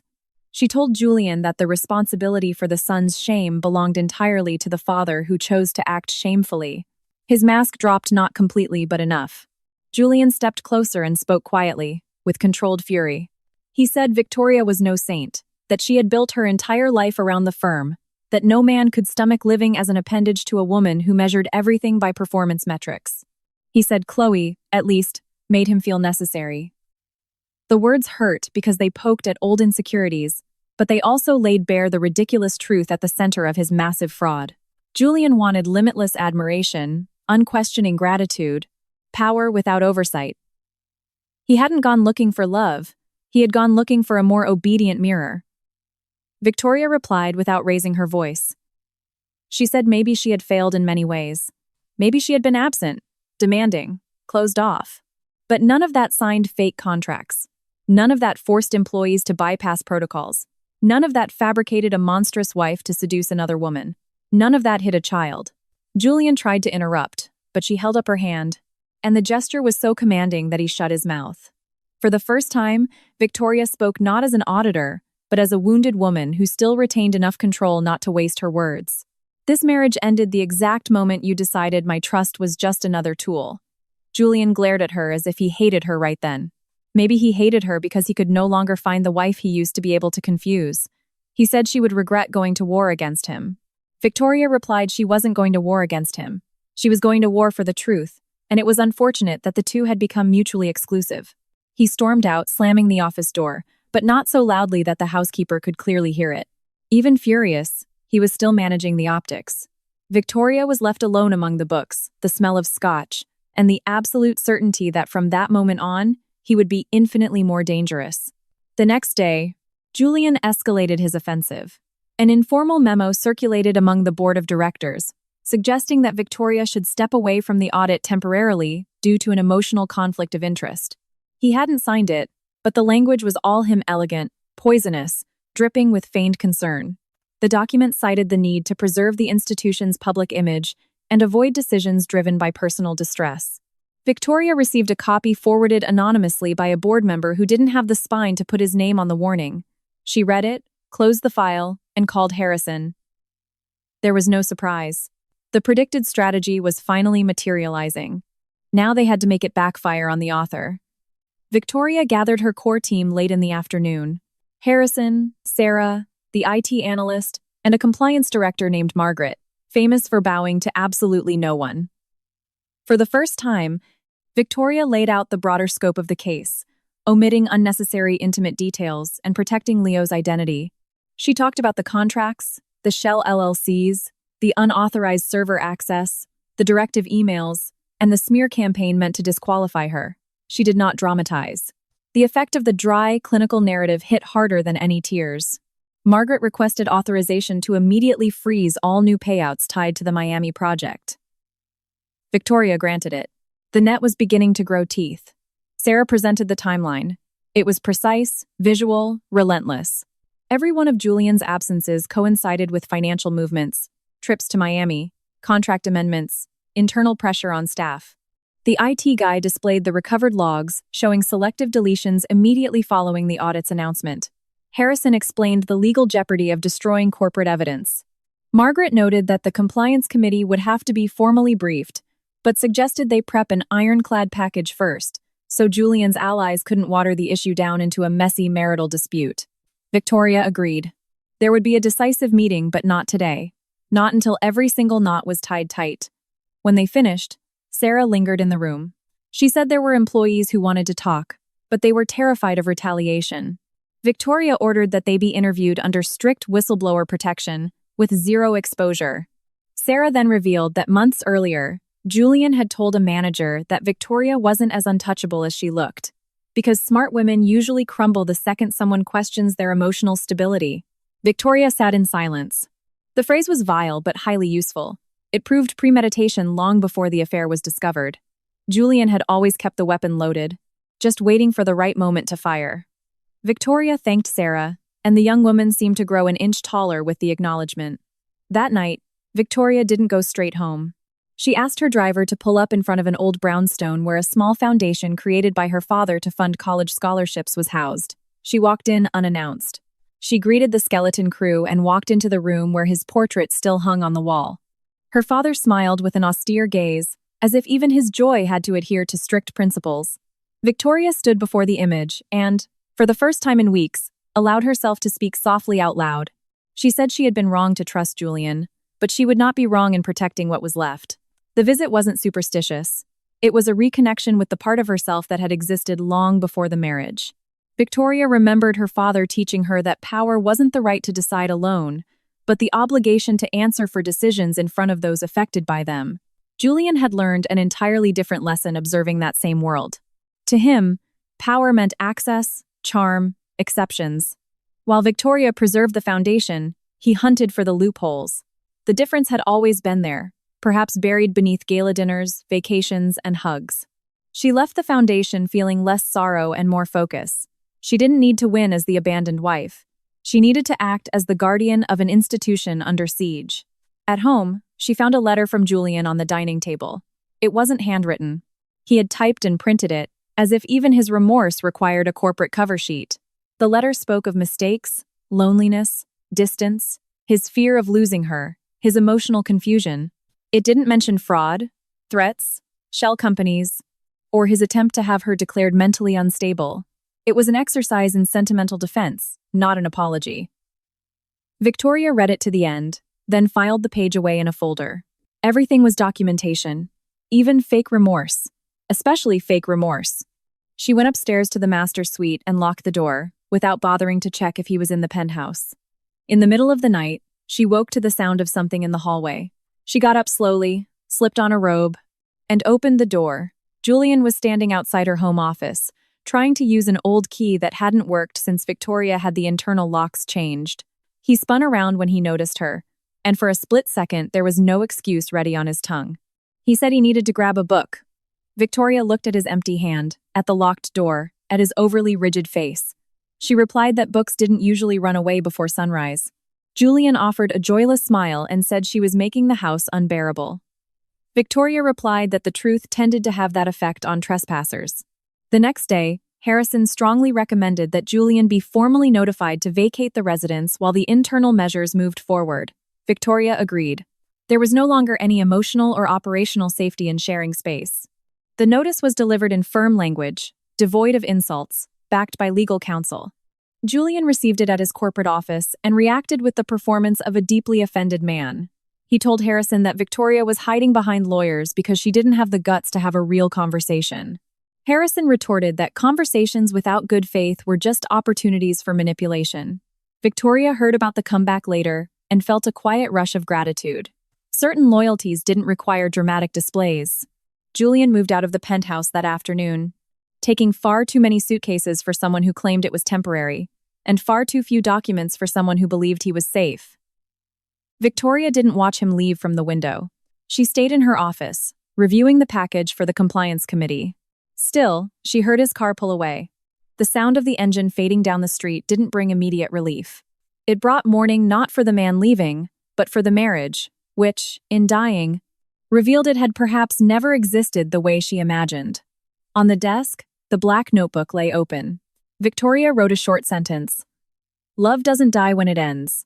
It dies when it discovers it was used. Chloe sent new files that evening. Among them was a text Julian had sent months earlier, saying that once the power transition at Hayes Capital was locked in, he would handle Victoria once and for all. The phrase was vague enough to avoid being a direct threat, but clear enough to reveal a blueprint. Handle Victoria. Not divorce her, not talk to her, not make amends. Handle her. Victoria read it over and over, feeling her blood turn to ice. Harrison received the file and replied immediately that this escalated the threat level. Margaret recommended moving up the committee meeting. Victoria set it for 4 days away. The next 4 days were a blur of intense preparation. Victoria barely slept, ate strictly out of discipline, and ran meetings as if routine could still somehow contain the chaos. Julian, exiled from the penthouse but still roaming the firm, frantically gathered allies. He visited board members, called investors, and pushed the narrative that Victoria was suffering a private meltdown and trying to weaponize her marital grief into a corporate purge. Some bought it because it was convenient. Others pretended to buy it because they were terrified of exposure. But the independent audit kept grinding, and bank statements couldn't be charmed. Every new confirmation tightened the noose. On the eve of the board meeting, Victoria met with Chloe one more time, now with Harrison present only for the introductions. Chloe had decided to go on the record with a formal statement. She looked exhausted, but steadier. She said she had spoken to a therapist her colleague recommended and was finally grasping the sheer scale of Julian's control. Victoria listened without commenting much. Chloe asked for permission to say something personal, Victoria nodded. The woman admitted she had envied Victoria for a long time, even without knowing her, because Julian talked about her as someone impossible to reach. A woman too powerful, too distant. Only now did she realize that image was fabricated entirely to keep them apart. Victoria replied that she had hated Chloe too, right up until the moment she heard her voice. The honesty caught them both off guard. She added that there was still pain, and maybe there always would be, because no explanation could erase the scene at the condo. The kiss, the boy in Julian's arms. Chloe lowered her head, taking the guilt without putting on a show. Victoria continued, saying the future didn't require them to be friends, but it did require them to absolutely refuse to be characters in a script he wrote. Chloe wept silently. This time, Victoria pushed a glass of water across the table toward her. It wasn't forgiveness.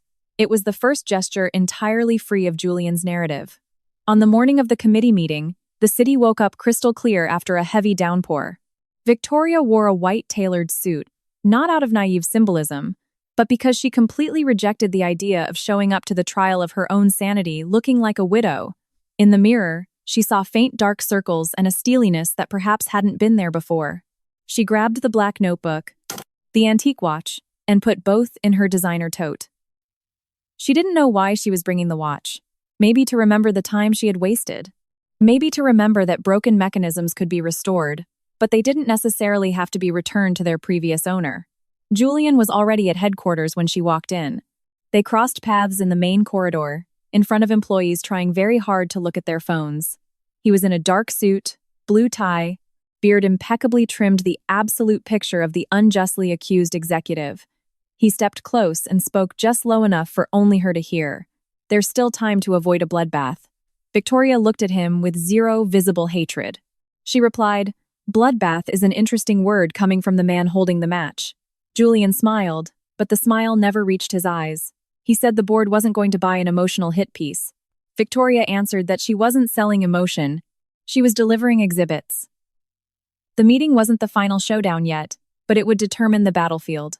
In the boardroom, Harrison, Margaret, several board members, and the independent auditors were already seated. Julian tried to command the room before even sitting down.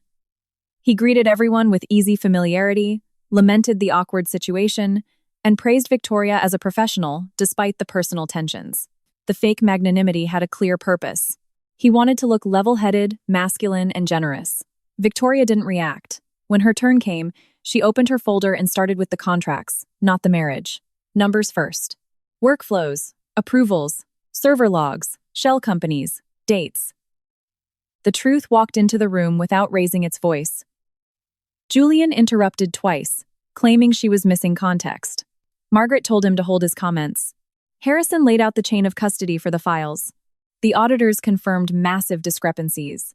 One board member tried to ask if the marital relationship between Victoria and Julian was polluting the analysis. Victoria waited for him to finish, then replied that the best protection against pollution was exactly why she had hired third-party independent auditors to examine the paperwork. If the numbers were fake, she would answer for false accusations. If they were real, the correct question to ask wasn't about her emotional state, but about who used the firm as an extension of a personal lie. The silence that followed wasn't a victory, but a massive shift. The room realized that Julian's narrative was not going to be enough to swallow the hard facts. Julian realized it too. Victoria saw the exact second his posture shifted, almost imperceptibly. The public face retreated inward, calculating the damage. The real war was still coming, because he wasn't defeated yet. Men like Julian didn't surrender at the first wall. They dug tunnels. But Victoria had achieved something critical. She had ripped the debate out of the emotional arena, where he intended to crush her, and dragged it into the documentary arena, where his charm held zero jurisdiction. Walking out of the meeting, Victoria didn't feel relief. She only felt that she had crossed the first bridge, and the wood was already burning behind her. Julian walked past her in the hall without a word, but the look he shot her carried a promise of scorched earth. Sarah was waiting for her near her office, pretending to sort papers. When Victoria approached, the young woman whispered that Chloe had sent a new, urgent text. Victoria checked her phone. It was just one sentence. He said if he goes down, he isn't going down alone. Victoria locked the screen slowly. The war was no longer a secret. Now, everyone was going to have to pick a side. That text stayed burned into Victoria's mind longer than any threat should. He said if he goes down, He isn't going down alone. There was no exclamation point, no drama, and maybe that made it feel exponentially more lethal. Julian wasn't a man who threw tantrums when he still had a grip on the steering wheel. If he was talking about dragging others down, it was because he had names, favors, and little complicities bought and paid for over the years. Victoria put her phone in her purse, looked down the corridor of Hayes Capital, and realized the entire building seemed to be holding its breath, like a skyscraper right before a hurricane hits. Harrison walked her to her office without asking if she was okay.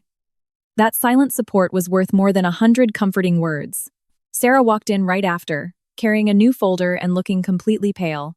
A senior finance analyst had just requested a medical leave of absence. It was the exact same analyst who had greenlit 2 invoices from Coastal Management LLC without dual executive sign-off. Margaret from compliance reported that 3 defunct server access points had been reactivated overnight using secondary admin credentials. It wasn't a coincidence. Julian had started activating his sleeper network.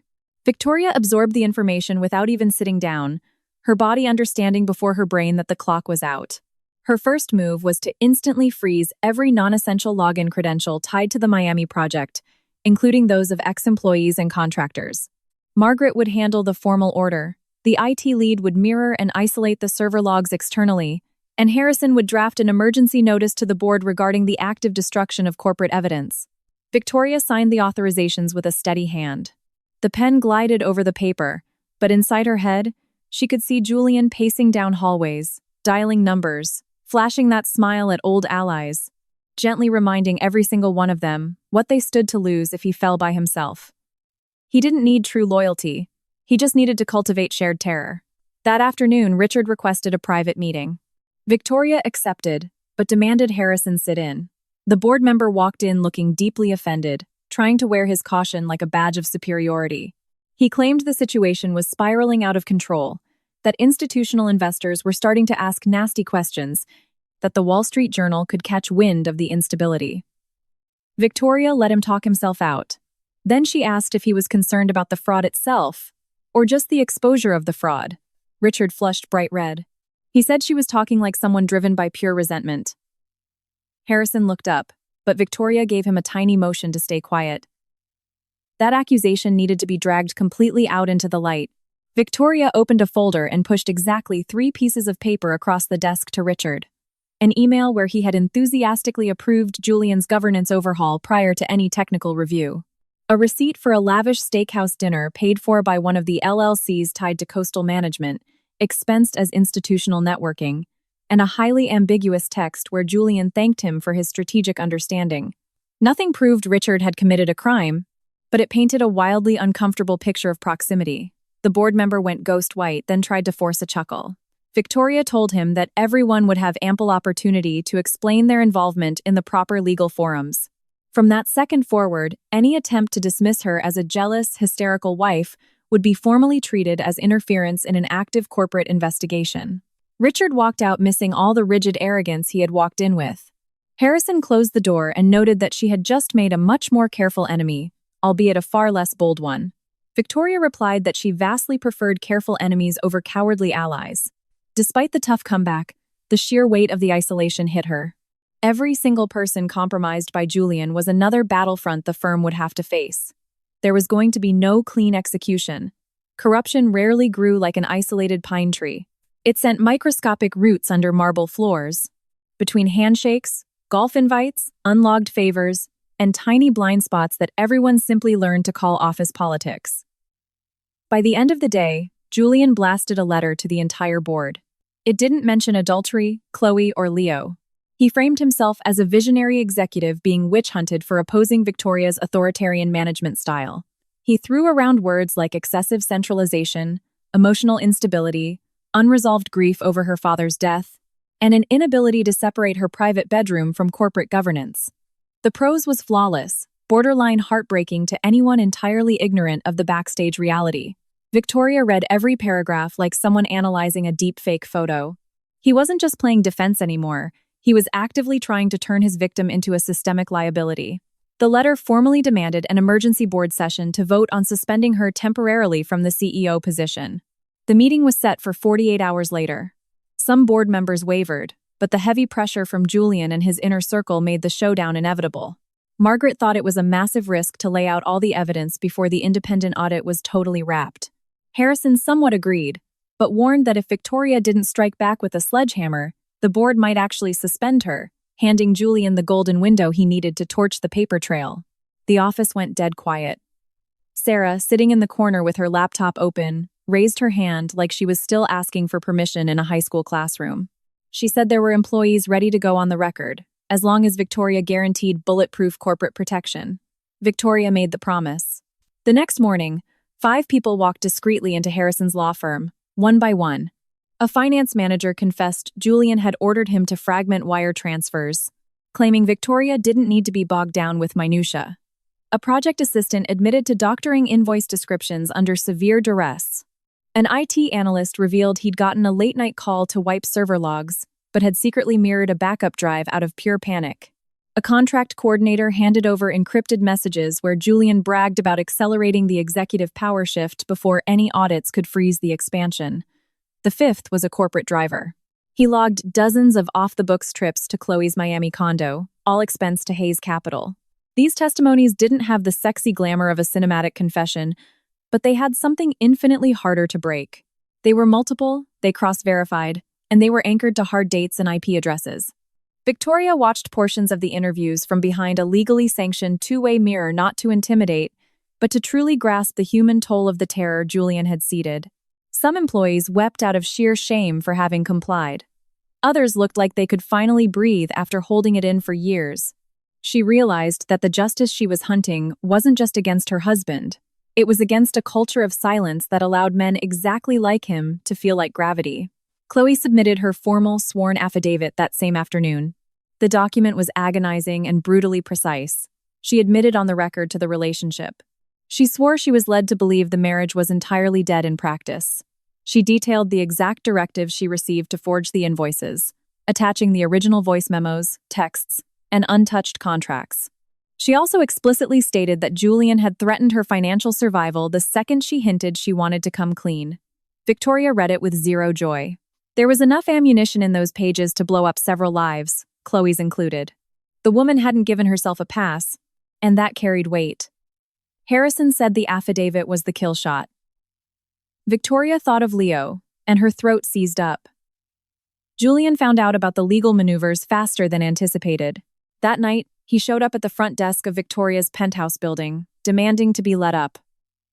The doorman, thoroughly briefed by Harrison, politely but firmly denied him entry. Julian blew up Victoria's phone 5 times.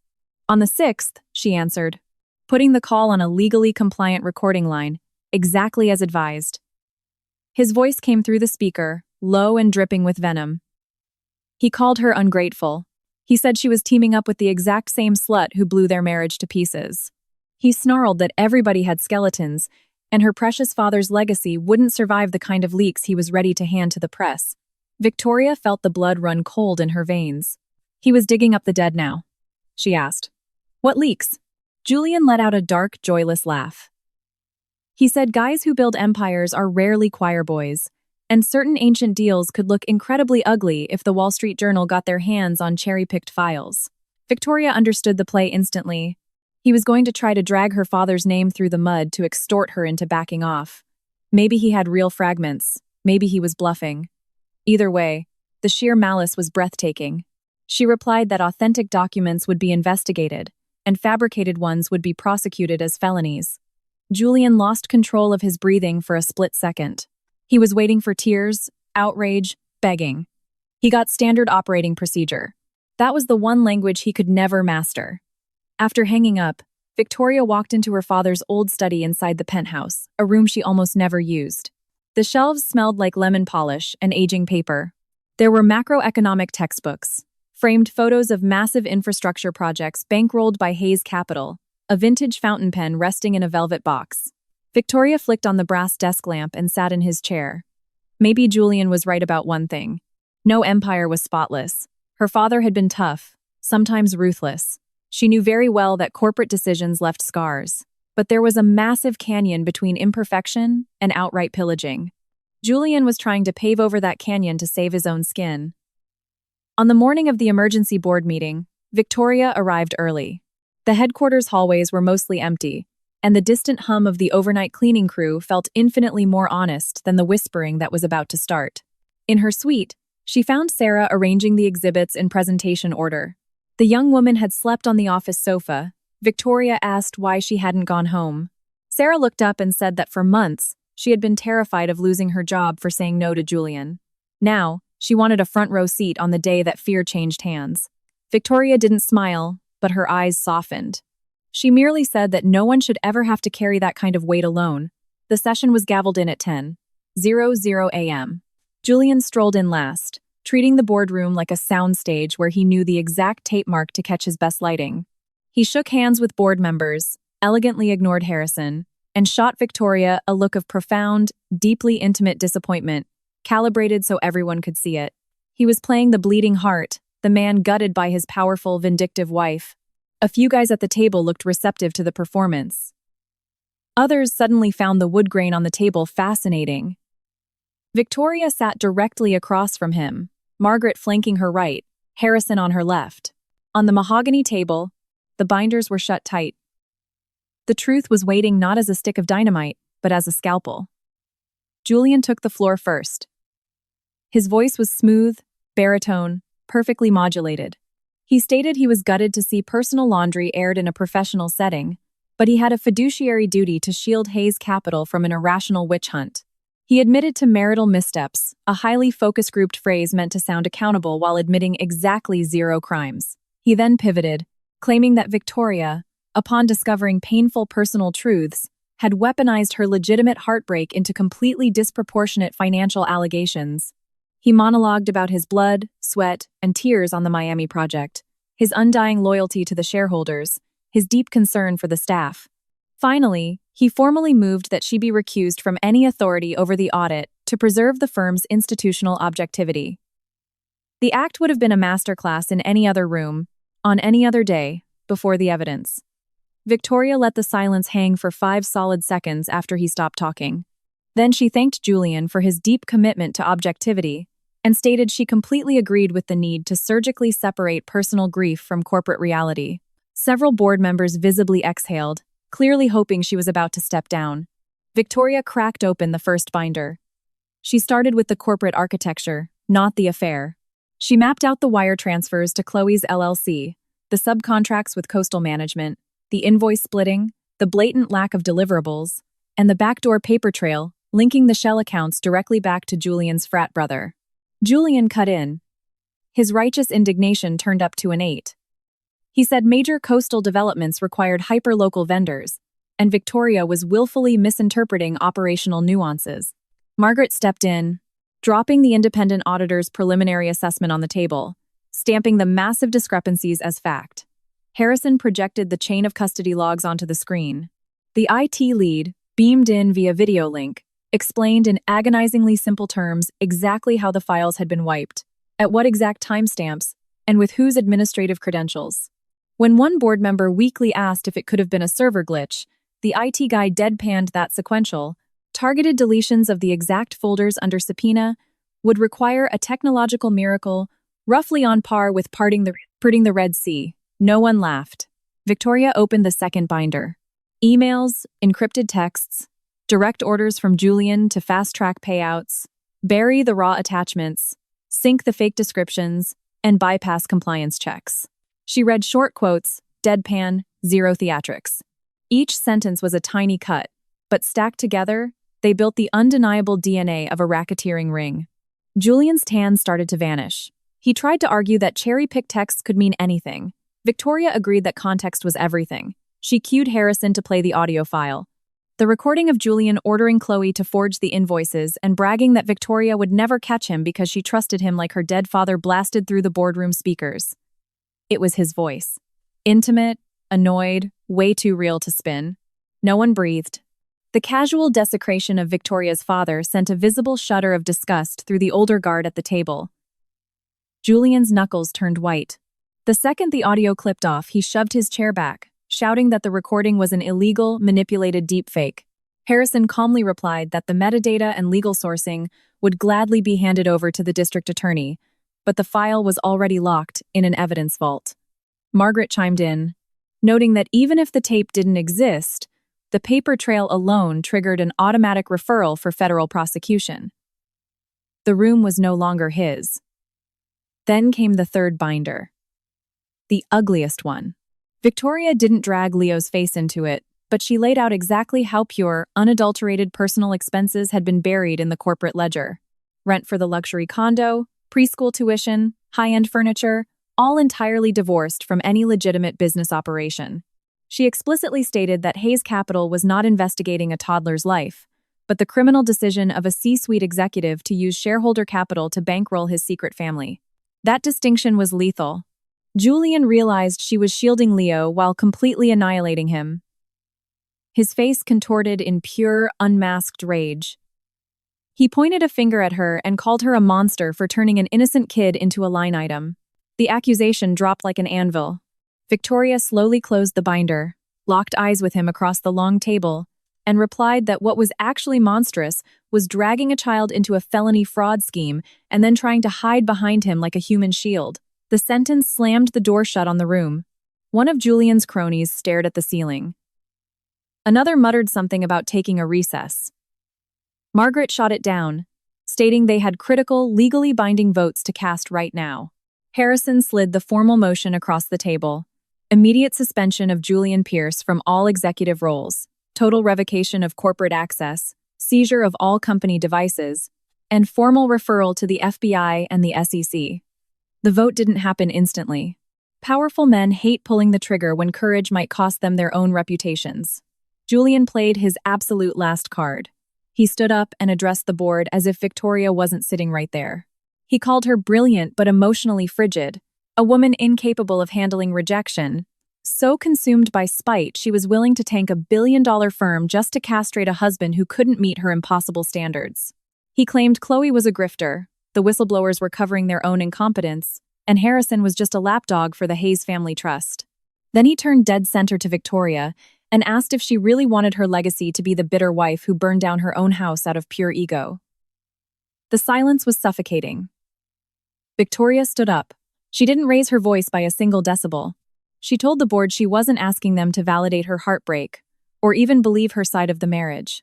She was demanding they look at federal wire fraud, forged LLCs, server wipes, corroborated whistleblower testimony, and the fiduciary oath every single man in that room had sworn to uphold. She stated Julian wasn't facing expulsion because he stopped loving her. He was facing expulsion because he weaponized executive privilege to embezzle funds, threatened subordinates, hijacked corporate governance, and tried to gaslight the CEO. Finally, she delivered the kill shot.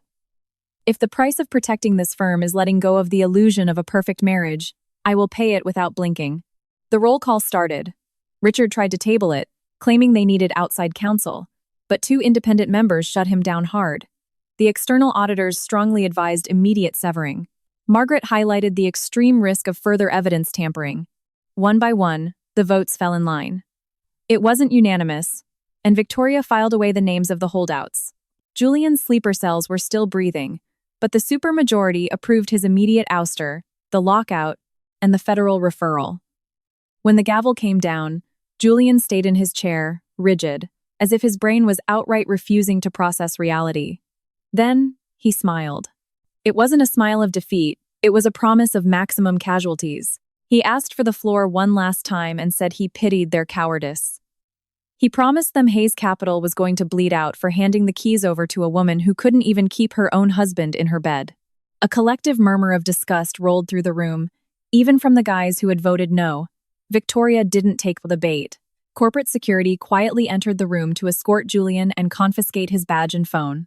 He locked eyes with Victoria one last time before stepping out. There was venom there, sure, but there was also the baffled look of a little boy who couldn't understand why his magic trick had stopped working. Victoria held his gaze until the heavy oak door clicked shut. After the room cleared, there was no cheering. No victory laps, just brutal logistics. Margaret pulled the trigger on the access wipes. Harrison speed-dialed the feds. Sarah locked down the physical files. The PR crisis team began drafting investor memos stripped of all emotion, heavy on compliance jargon.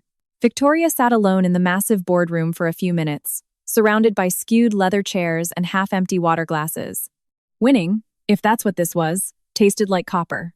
She thought about Chloe, probably pacing in a borrowed bedroom while Leo took a nap.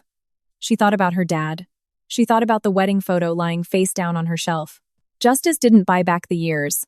It just stopped the past from bleeding into the future. By nightfall, the internal memo leaked, lacking the sordid details but carrying enough megatonnage to shift the entire gravity of the building. Some employees cried tears of relief in the break rooms. Others locked their office doors and panic-dialed defense attorneys. Richard snuck out through the subterranean loading dock to avoid the lobby. Victoria watched it all from her glass box in the sky. Hayes Capital, for the first time in an eternity, looked less like a fortress and more like a sick patient, violently rejecting a parasite. She knew tomorrow would bring the paparazzi, the CNBC push alerts, the rumor mill, the subpoenas. Julian wasn't just going to fade into the ether because his badge got deactivated. Men who are used to giving orders constantly confuse consequences with persecution. The counterattack hit before midnight. A major financial blog dropped a blind item hit piece insinuating a nasty domestic dispute had triggered a blood purge in the C-suite of Hayes Capital. The article quoted insiders close to the board and raised serious doubts about Victoria's mental fitness to lead. It was Julian, throwing punches from the dark. Harrison called her livid. But Victoria told him to stand down. The counterpunch would be corporate, not personal.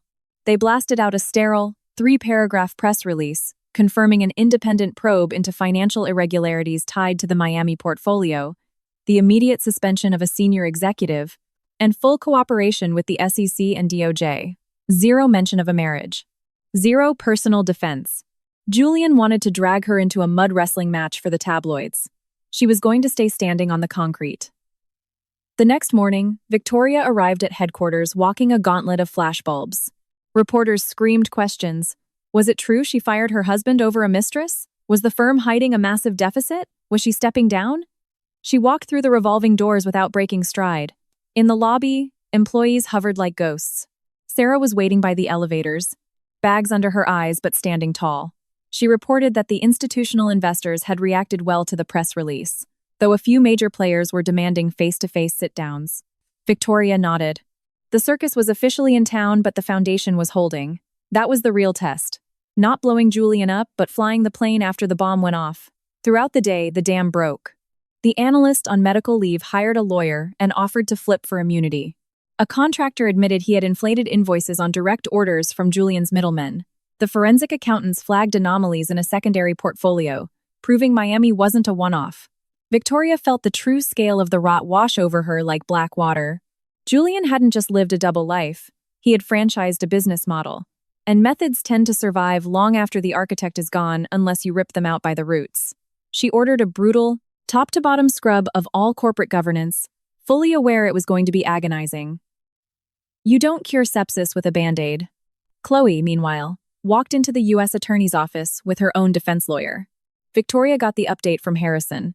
She hadn't folded, despite Julian's frantic attempts to buy her off, threaten her, and finally, beg her. Leo had stayed with the cousin during the deposition.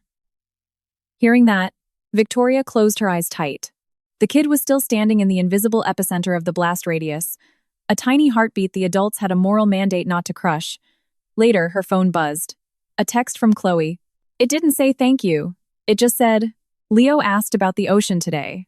Victoria typed back that the ocean wasn't going anywhere. That was it. 3 days post-ouster, federal subpoenas hit the building.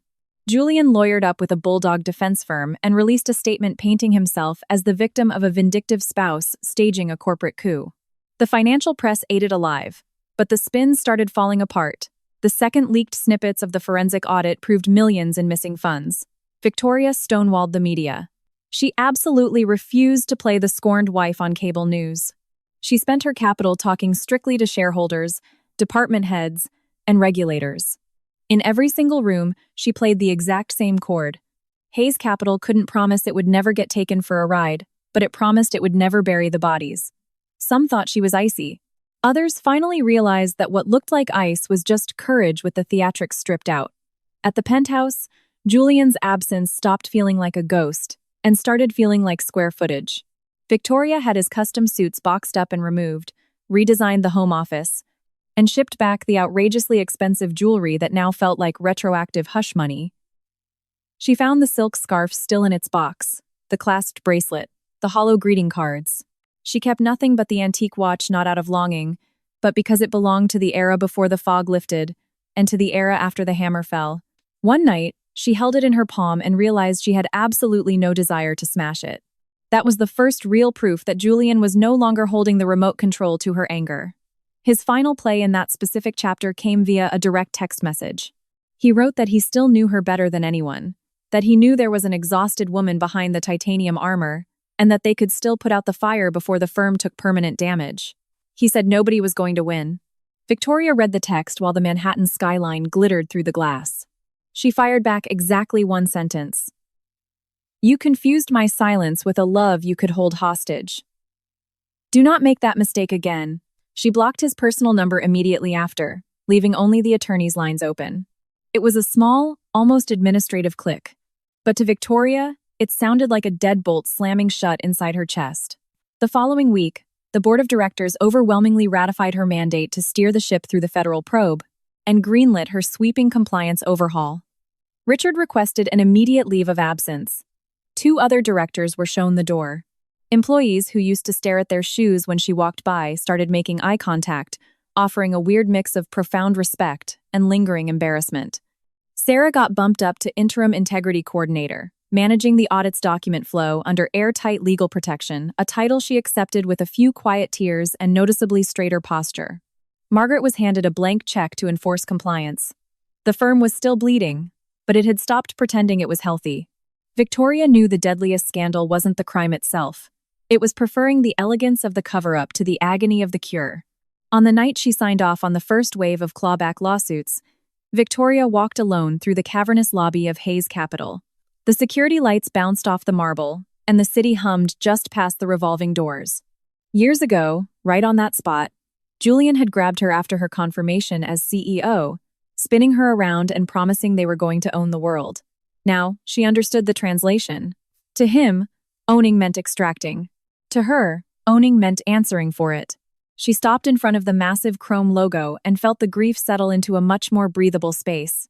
The public bloodletting was far from over, but the central lie had been permanently dethroned.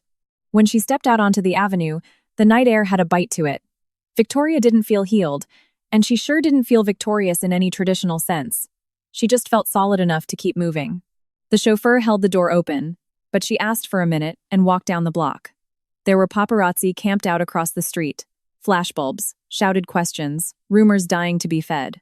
She owed absolute zero explanations about her personal grief to strangers on a sidewalk.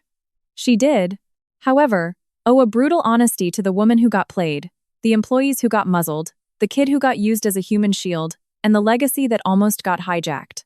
Victoria slid into the back seat, resting the black notebook on her lap. On the very first blank page, she wrote one line. "His crash landing is not my finale." Julian didn't collapse all at once. For weeks, he tried to project the illusion that he was still in the game. His legal team carpet-bombed the firm with cease and desists, while his PR flax-fed contradictory spin to financial columnists. Old golf buddies and power brokers called Victoria using soft, patronizing voices, urging her to find a gentleman's agreement, to keep things civilized, to be discreet. The word discreet was always deployed the exact second powerful men got scared. The spotlight might swing toward the tables where they used to pass the cigars. Victoria gave them nothing. She had learned the hard way that some conversations weren't looking for a truce. They were just looking to drain your battery. While Julian hawked his outrage on background, she compiled the receipts, stabilized the bleeding at Hayes Capital, and turned her heartbreak into a locked panic room, only visiting it when the silence was thick enough to handle it. The internal forensics confirmed that Miami was just the flashiest tumor of a chronic disease. Phony consultancies with zero overhead, padded vendor contracts, kickbacks, luxury personal expenses coded as structural engineering. Julian hadn't robbed the place like a stick-up kid.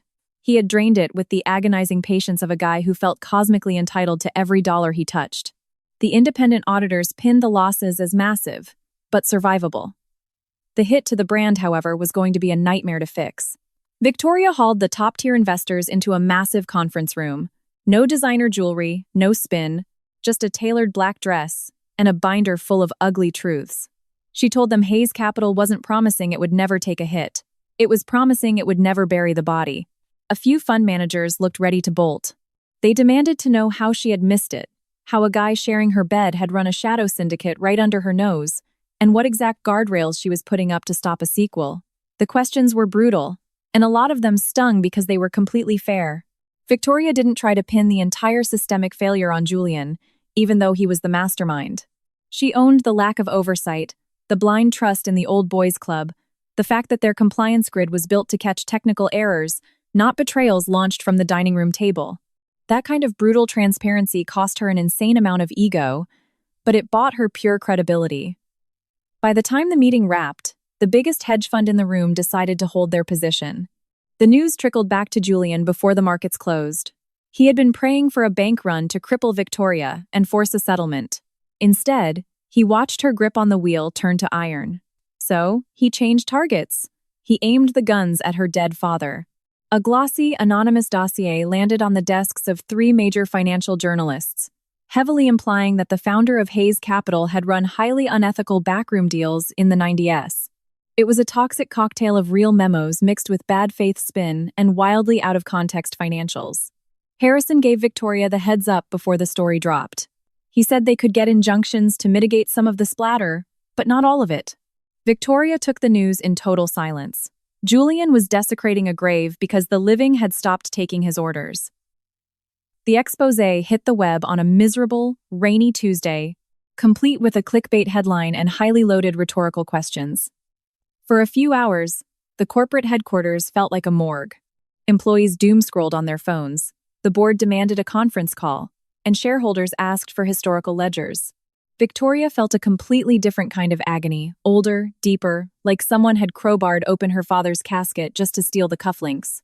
But as she sat down with Harrison and Margaret to dissect the leak, she realized the dossier reeked of Julian's absolute desperation. It wasn't a kill shot, it was shrapnel, shadows, and spite. Victoria made the call to respond with radical, unhinged transparency. She ordered the historical archives blown wide open, triggered a retroactive audit, and filmed a raw, unscripted statement. She sat in the CEO's chair, against a blank wall, zero Hayes family branding in sight. She looked straight down the barrel of the camera and stated that no serious institution should canonize its founders as untouchable saints, and that any documented historical discrepancies would be hunted down with the exact same ruthlessness currently being applied to the modern balance sheets. She followed that up by stating that weaponizing the ghosts of the dead to act as a smokescreen for modern-day felonies was the absolute pinnacle of moral cowardice, and Hayes Capital would not respond to cowardice with a cover-up. The video was under 3 minutes long. She shed 0 tears, but she projected something vastly more lethal than public grief. Absolute consistency. By the closing bell, Wall Street's reaction was cautious, but nowhere near the bloodbath Julian had banked on. While Victoria fought the public war, Chloe was stuck in the trenches of the private one.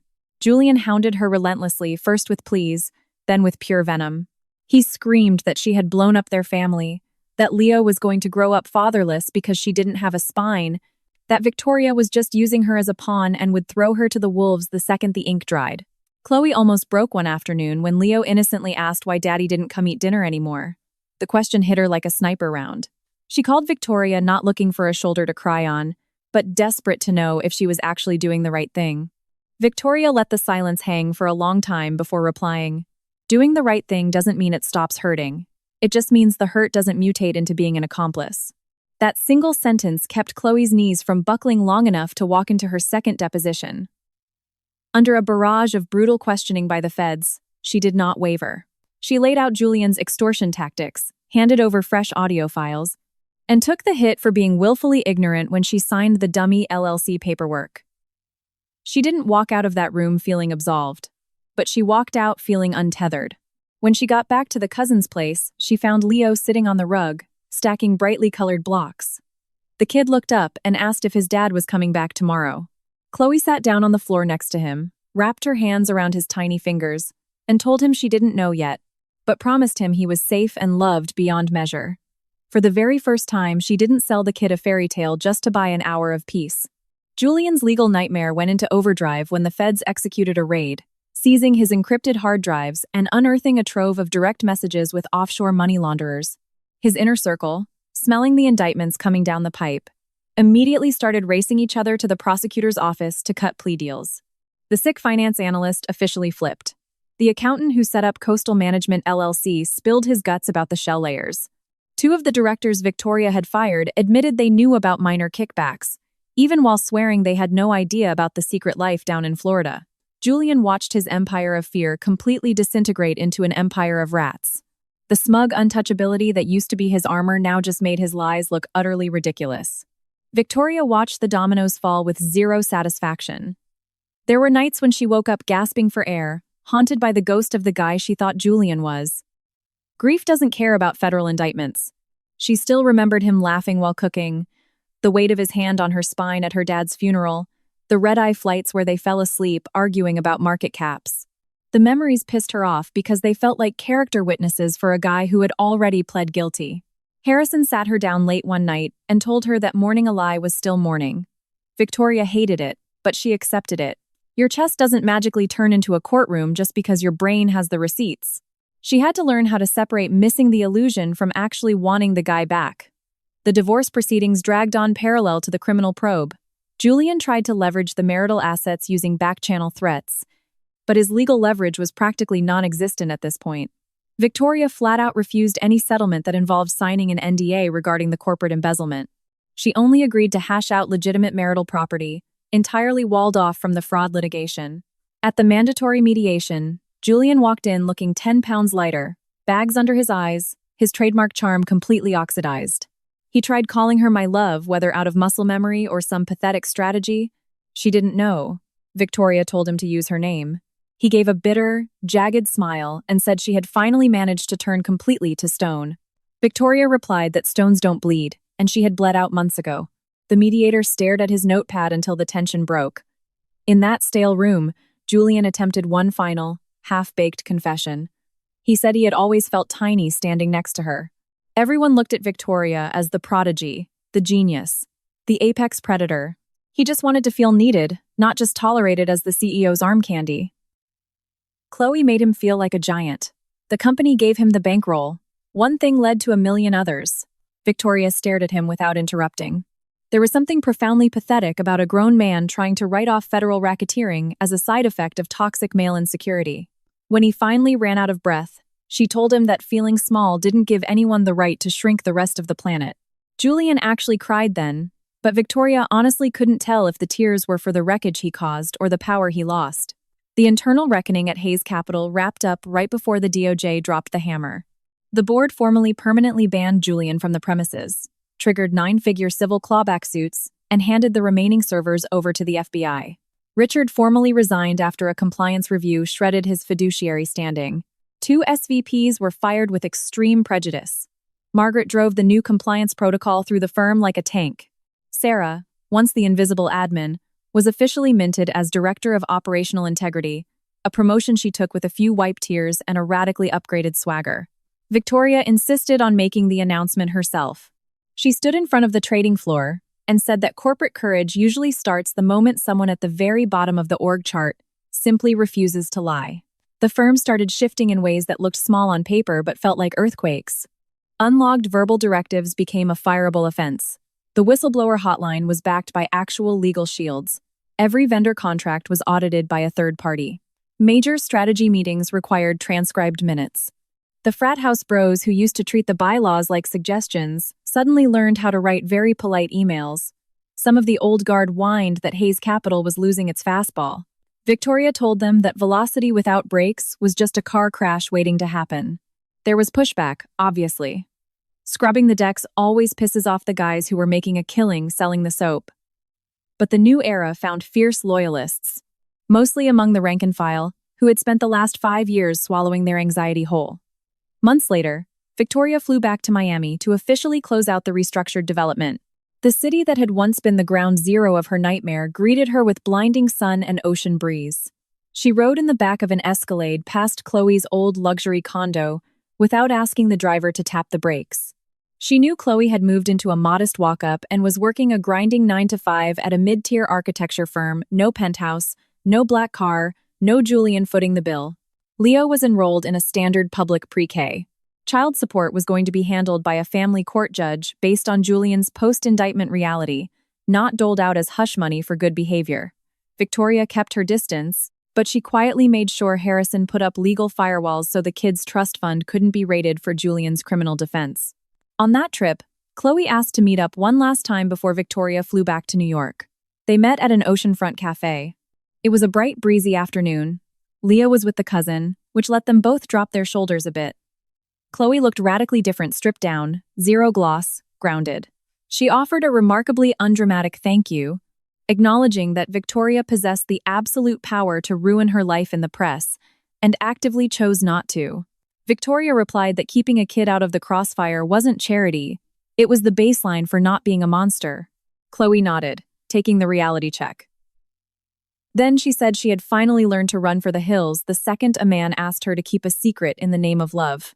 Victoria watched the waves roll in and replied that secrets and intimacy were two completely different species.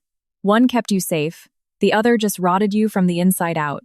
A long, heavy silence stretched between the coffee cups. It wasn't warm, but it was real. Chloe asked if Victoria thought she could ever forgive her.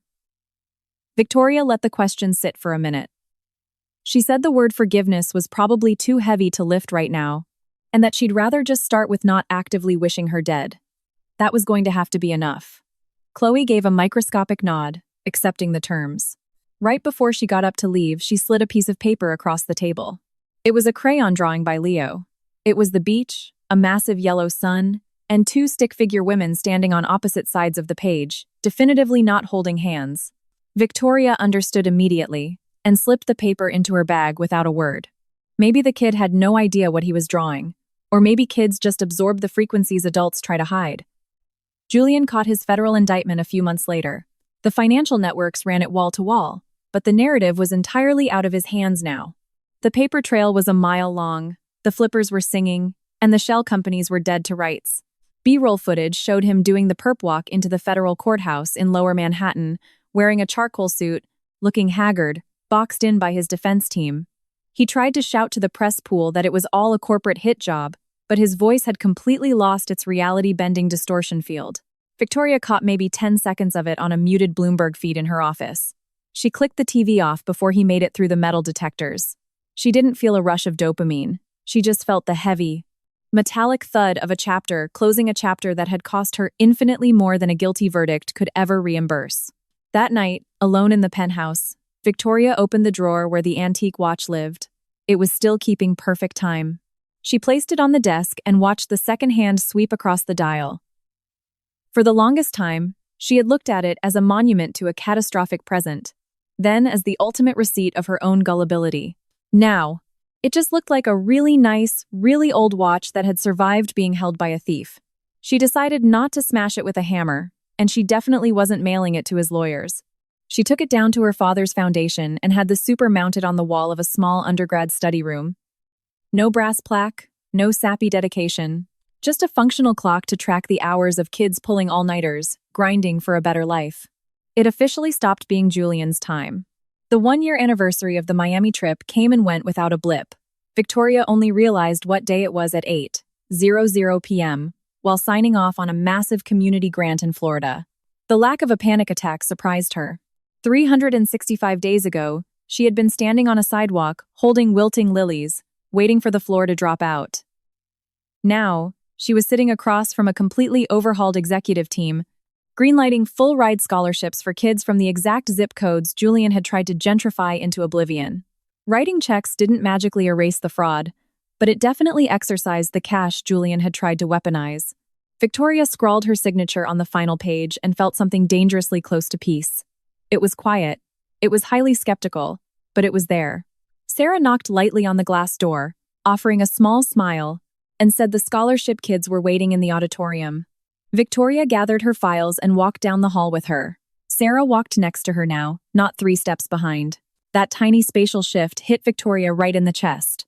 Inside the auditorium, a sea of young faces stared back at her, some totally wired, others looking like they still didn't believe the check was going to clear. Victoria didn't give a TED talk. She just told them that hustle without capital was a tragedy, and the entire point of buildings like this was to make sure the future didn't belong exclusively to kids who won the genetic lottery. While she spoke, her brain flashed to Leo, to Chloe, to the whistleblowers who got their spines back, to herself. Maybe the future was just a place where the liars didn't hold the microphone anymore. After the reception, Victoria walked down to the waterfront before heading to her hotel. She kicked off her heels and let the Atlantic wash over her feet. Miami was no longer just the crime scene, but it wasn't exactly Disneyland either. Geography holds the ghosts of whatever you survive there, but you can always paint over it. She stood there while the sky bruised into purple and black, letting the humid wind wreck her blowout. She went a solid 20 minutes without thinking about Julian. When he finally popped into her head, her pulse didn't spike. He had been downgraded from the center of her universe to a cautionary tale that explained why her armor was so thick. That, she finally realized, was what freedom actually felt like.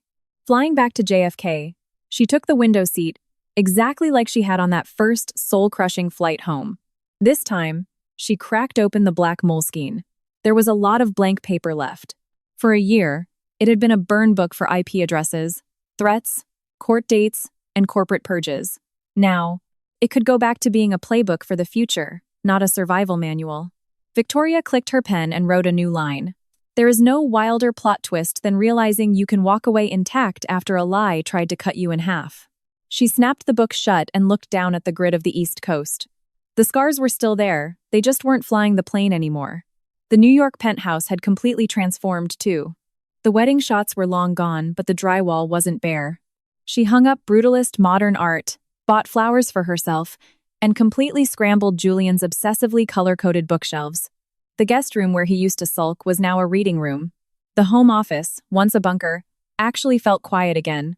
There were still random Tuesday nights where the empty chair at the dining table felt loud, but she had finally learned how to stop confusing the echo of a habit with the desire to have the cancer back. A quiet, honest apartment was a million times better than a crowded, fraudulent one. She ate dinner, slowly, sometimes with Harrison, sometimes with Sarah, mostly alone, and the walls had stopped judging her. Chloe texted a few months later. She said Leo had seen a CNBC typing out a genuine hope that the boy would grow up surrounded by adults who had the guts to tell him the truth without breaking his spirit. She didn't offer to play fairy godmother, and she didn't slam the door on a future coffee date. The dynamic between them was always going to be radioactive, scarred by a blast radius that didn't require them to fake a friendship. But there was a baseline of respect. In a world where Julian had engineered them to be blind, bloodthirsty rivals, basic respect was the ultimate middle finger. Julian's federal trial ground on. There would be appeals, evidentiary hearings, leaks, delays. The justice system moves at the speed of bureaucracy, not the speed of grief. Victoria learned to stop waiting for a judge's gavel to magically refund the years she lost. The marriage, the blind faith, the version of the girl who bought into the fairy tale, none of that was coming back via court order. But the accountability, that mattered. It mattered to the firm, to the staff, to Chloe, to Leo, to every single person who had ever been told by a guy in a bespoke suit that nobody was ever going to believe them. Every subpoena filed, every hard drive cloned, every bank account frozen screamed the exact opposite. By year 2 post-Julian, Hayes Capital had regained its AAA rating and its pristine reputation. Not because they pretended to be bulletproof, but because they took a blowtorch to their own house rather than sleep in the mold. Victoria's inbox flooded with requests to headline summits on crisis management and corporate ethics. She trashed 90% of them. She absolutely refused to monetize her trauma. She only took the mic when she could talk about systemic firewalls, not her divorce papers. At one keynote, staring down a ballroom full of Silicon Valley tech bros waiting for a Tony Robbins soundbite, she leaned into the podium and said, "Your character isn't graded when you're ringing the IPO bell. It's graded the second the truth gets expensive." You could hear a pin drop in the ballroom. She liked it better that way. One morning, dropping into the foundation, she caught a glimpse of the antique watch on the study room wall. 2 undergrads were arguing over a macroeconomics project right under it, completely oblivious to Julian, Miami, white lilies, or federal wire fraud. The machine was just doing its job, keeping time. Victoria watched from the doorway and felt a weird surge of gratitude that she hadn't taken a sledgehammer to everything he had ever touched. Some things can be salvaged from a train wreck and wired into a better engine. Maybe that applied to her, too. Not magically restored to factory settings because that was a myth, but upgraded, hyper-aware, and entirely her own. That afternoon, the final divorce decree hit her inbox. The PDF was sterile, totally devoid of the absolute carnage it represented. She read it top to bottom, printed a hard copy, and shoved it into a manila folder. No crying, no popping champagne. She walked over to the floor-to-ceiling glass and stared down at Manhattan. It was massive, jagged, completely indifferent, and buzzing with absolute electricity. She thought about the woman who had boarded a flight to Miami carrying a bouquet of flowers, just wanting to surprise her husband. She wanted to give that woman a hug, not out of pity, but out of profound respect. That woman still believed in love. The woman standing at the glass still did too. She just didn't confuse love with a hostage situation anymore. Months later, Victoria took a red-eye for a massive infrastructure launch in the Pacific Northwest, a hyper-transparent, community-backed grid powered by open ledger auditing from day one. Walking through the terminal, carrying nothing but a carry-on, and the black notebook now loaded with architectural blueprints, not federal evidence, she passed a terminal florist. A bucket of white lilies sat by the register. She stopped dead in her tracks. The smell hit her like a freight train, ripping her straight back to a humid sidewalk, a yellow backpack, the word daddy, the exact second the earth opened up and swallowed her alive. She stood there, took a massive, stabilizing breath, and bought exactly one lily, not for a grave, not for a husband, for herself. Once airborne, she laid the flower on the tray table and watched the East Coast vanish under the clouds. There was no cheating husband waiting to be ambushed. There was no bomb ticking under the floorboards of this flight. There was no blind hope resting in the hands of a guy who smiled while he held the knife. There was just the grind, the ledger, the ocean, millions of dollars waiting to be deployed cleanly, and a woman who knew her exact net worth without needing a man to appraise it. Victoria reached out and gently ran her thumb over the white petal. The flower wasn't a white flag of surrender anymore. It was hard proof that you can walk through the absolute worst of human garbage and still appreciate something delicate. When the plane touched down, the Pacific wind hit her face, but Victoria was not the same passenger who had landed in Miami. She walked down the jet bridge, planting her heels with zero hesitation, no longer wearing her armor like a straitjacket. Her power didn't just come from the ability to take a punch anymore. It came from the absolute, intoxicating freedom of no longer letting Julian Pierce rent space in her head. The black SUV was idling at the curb. Victoria climbed into the back, flipped open the Moleskine, and wrote the final sentence of that specific lifetime. The love that sold me out did not take my spine with it. She snapped the book shut, looked out at the highway lights, and told the driver to hit the gas.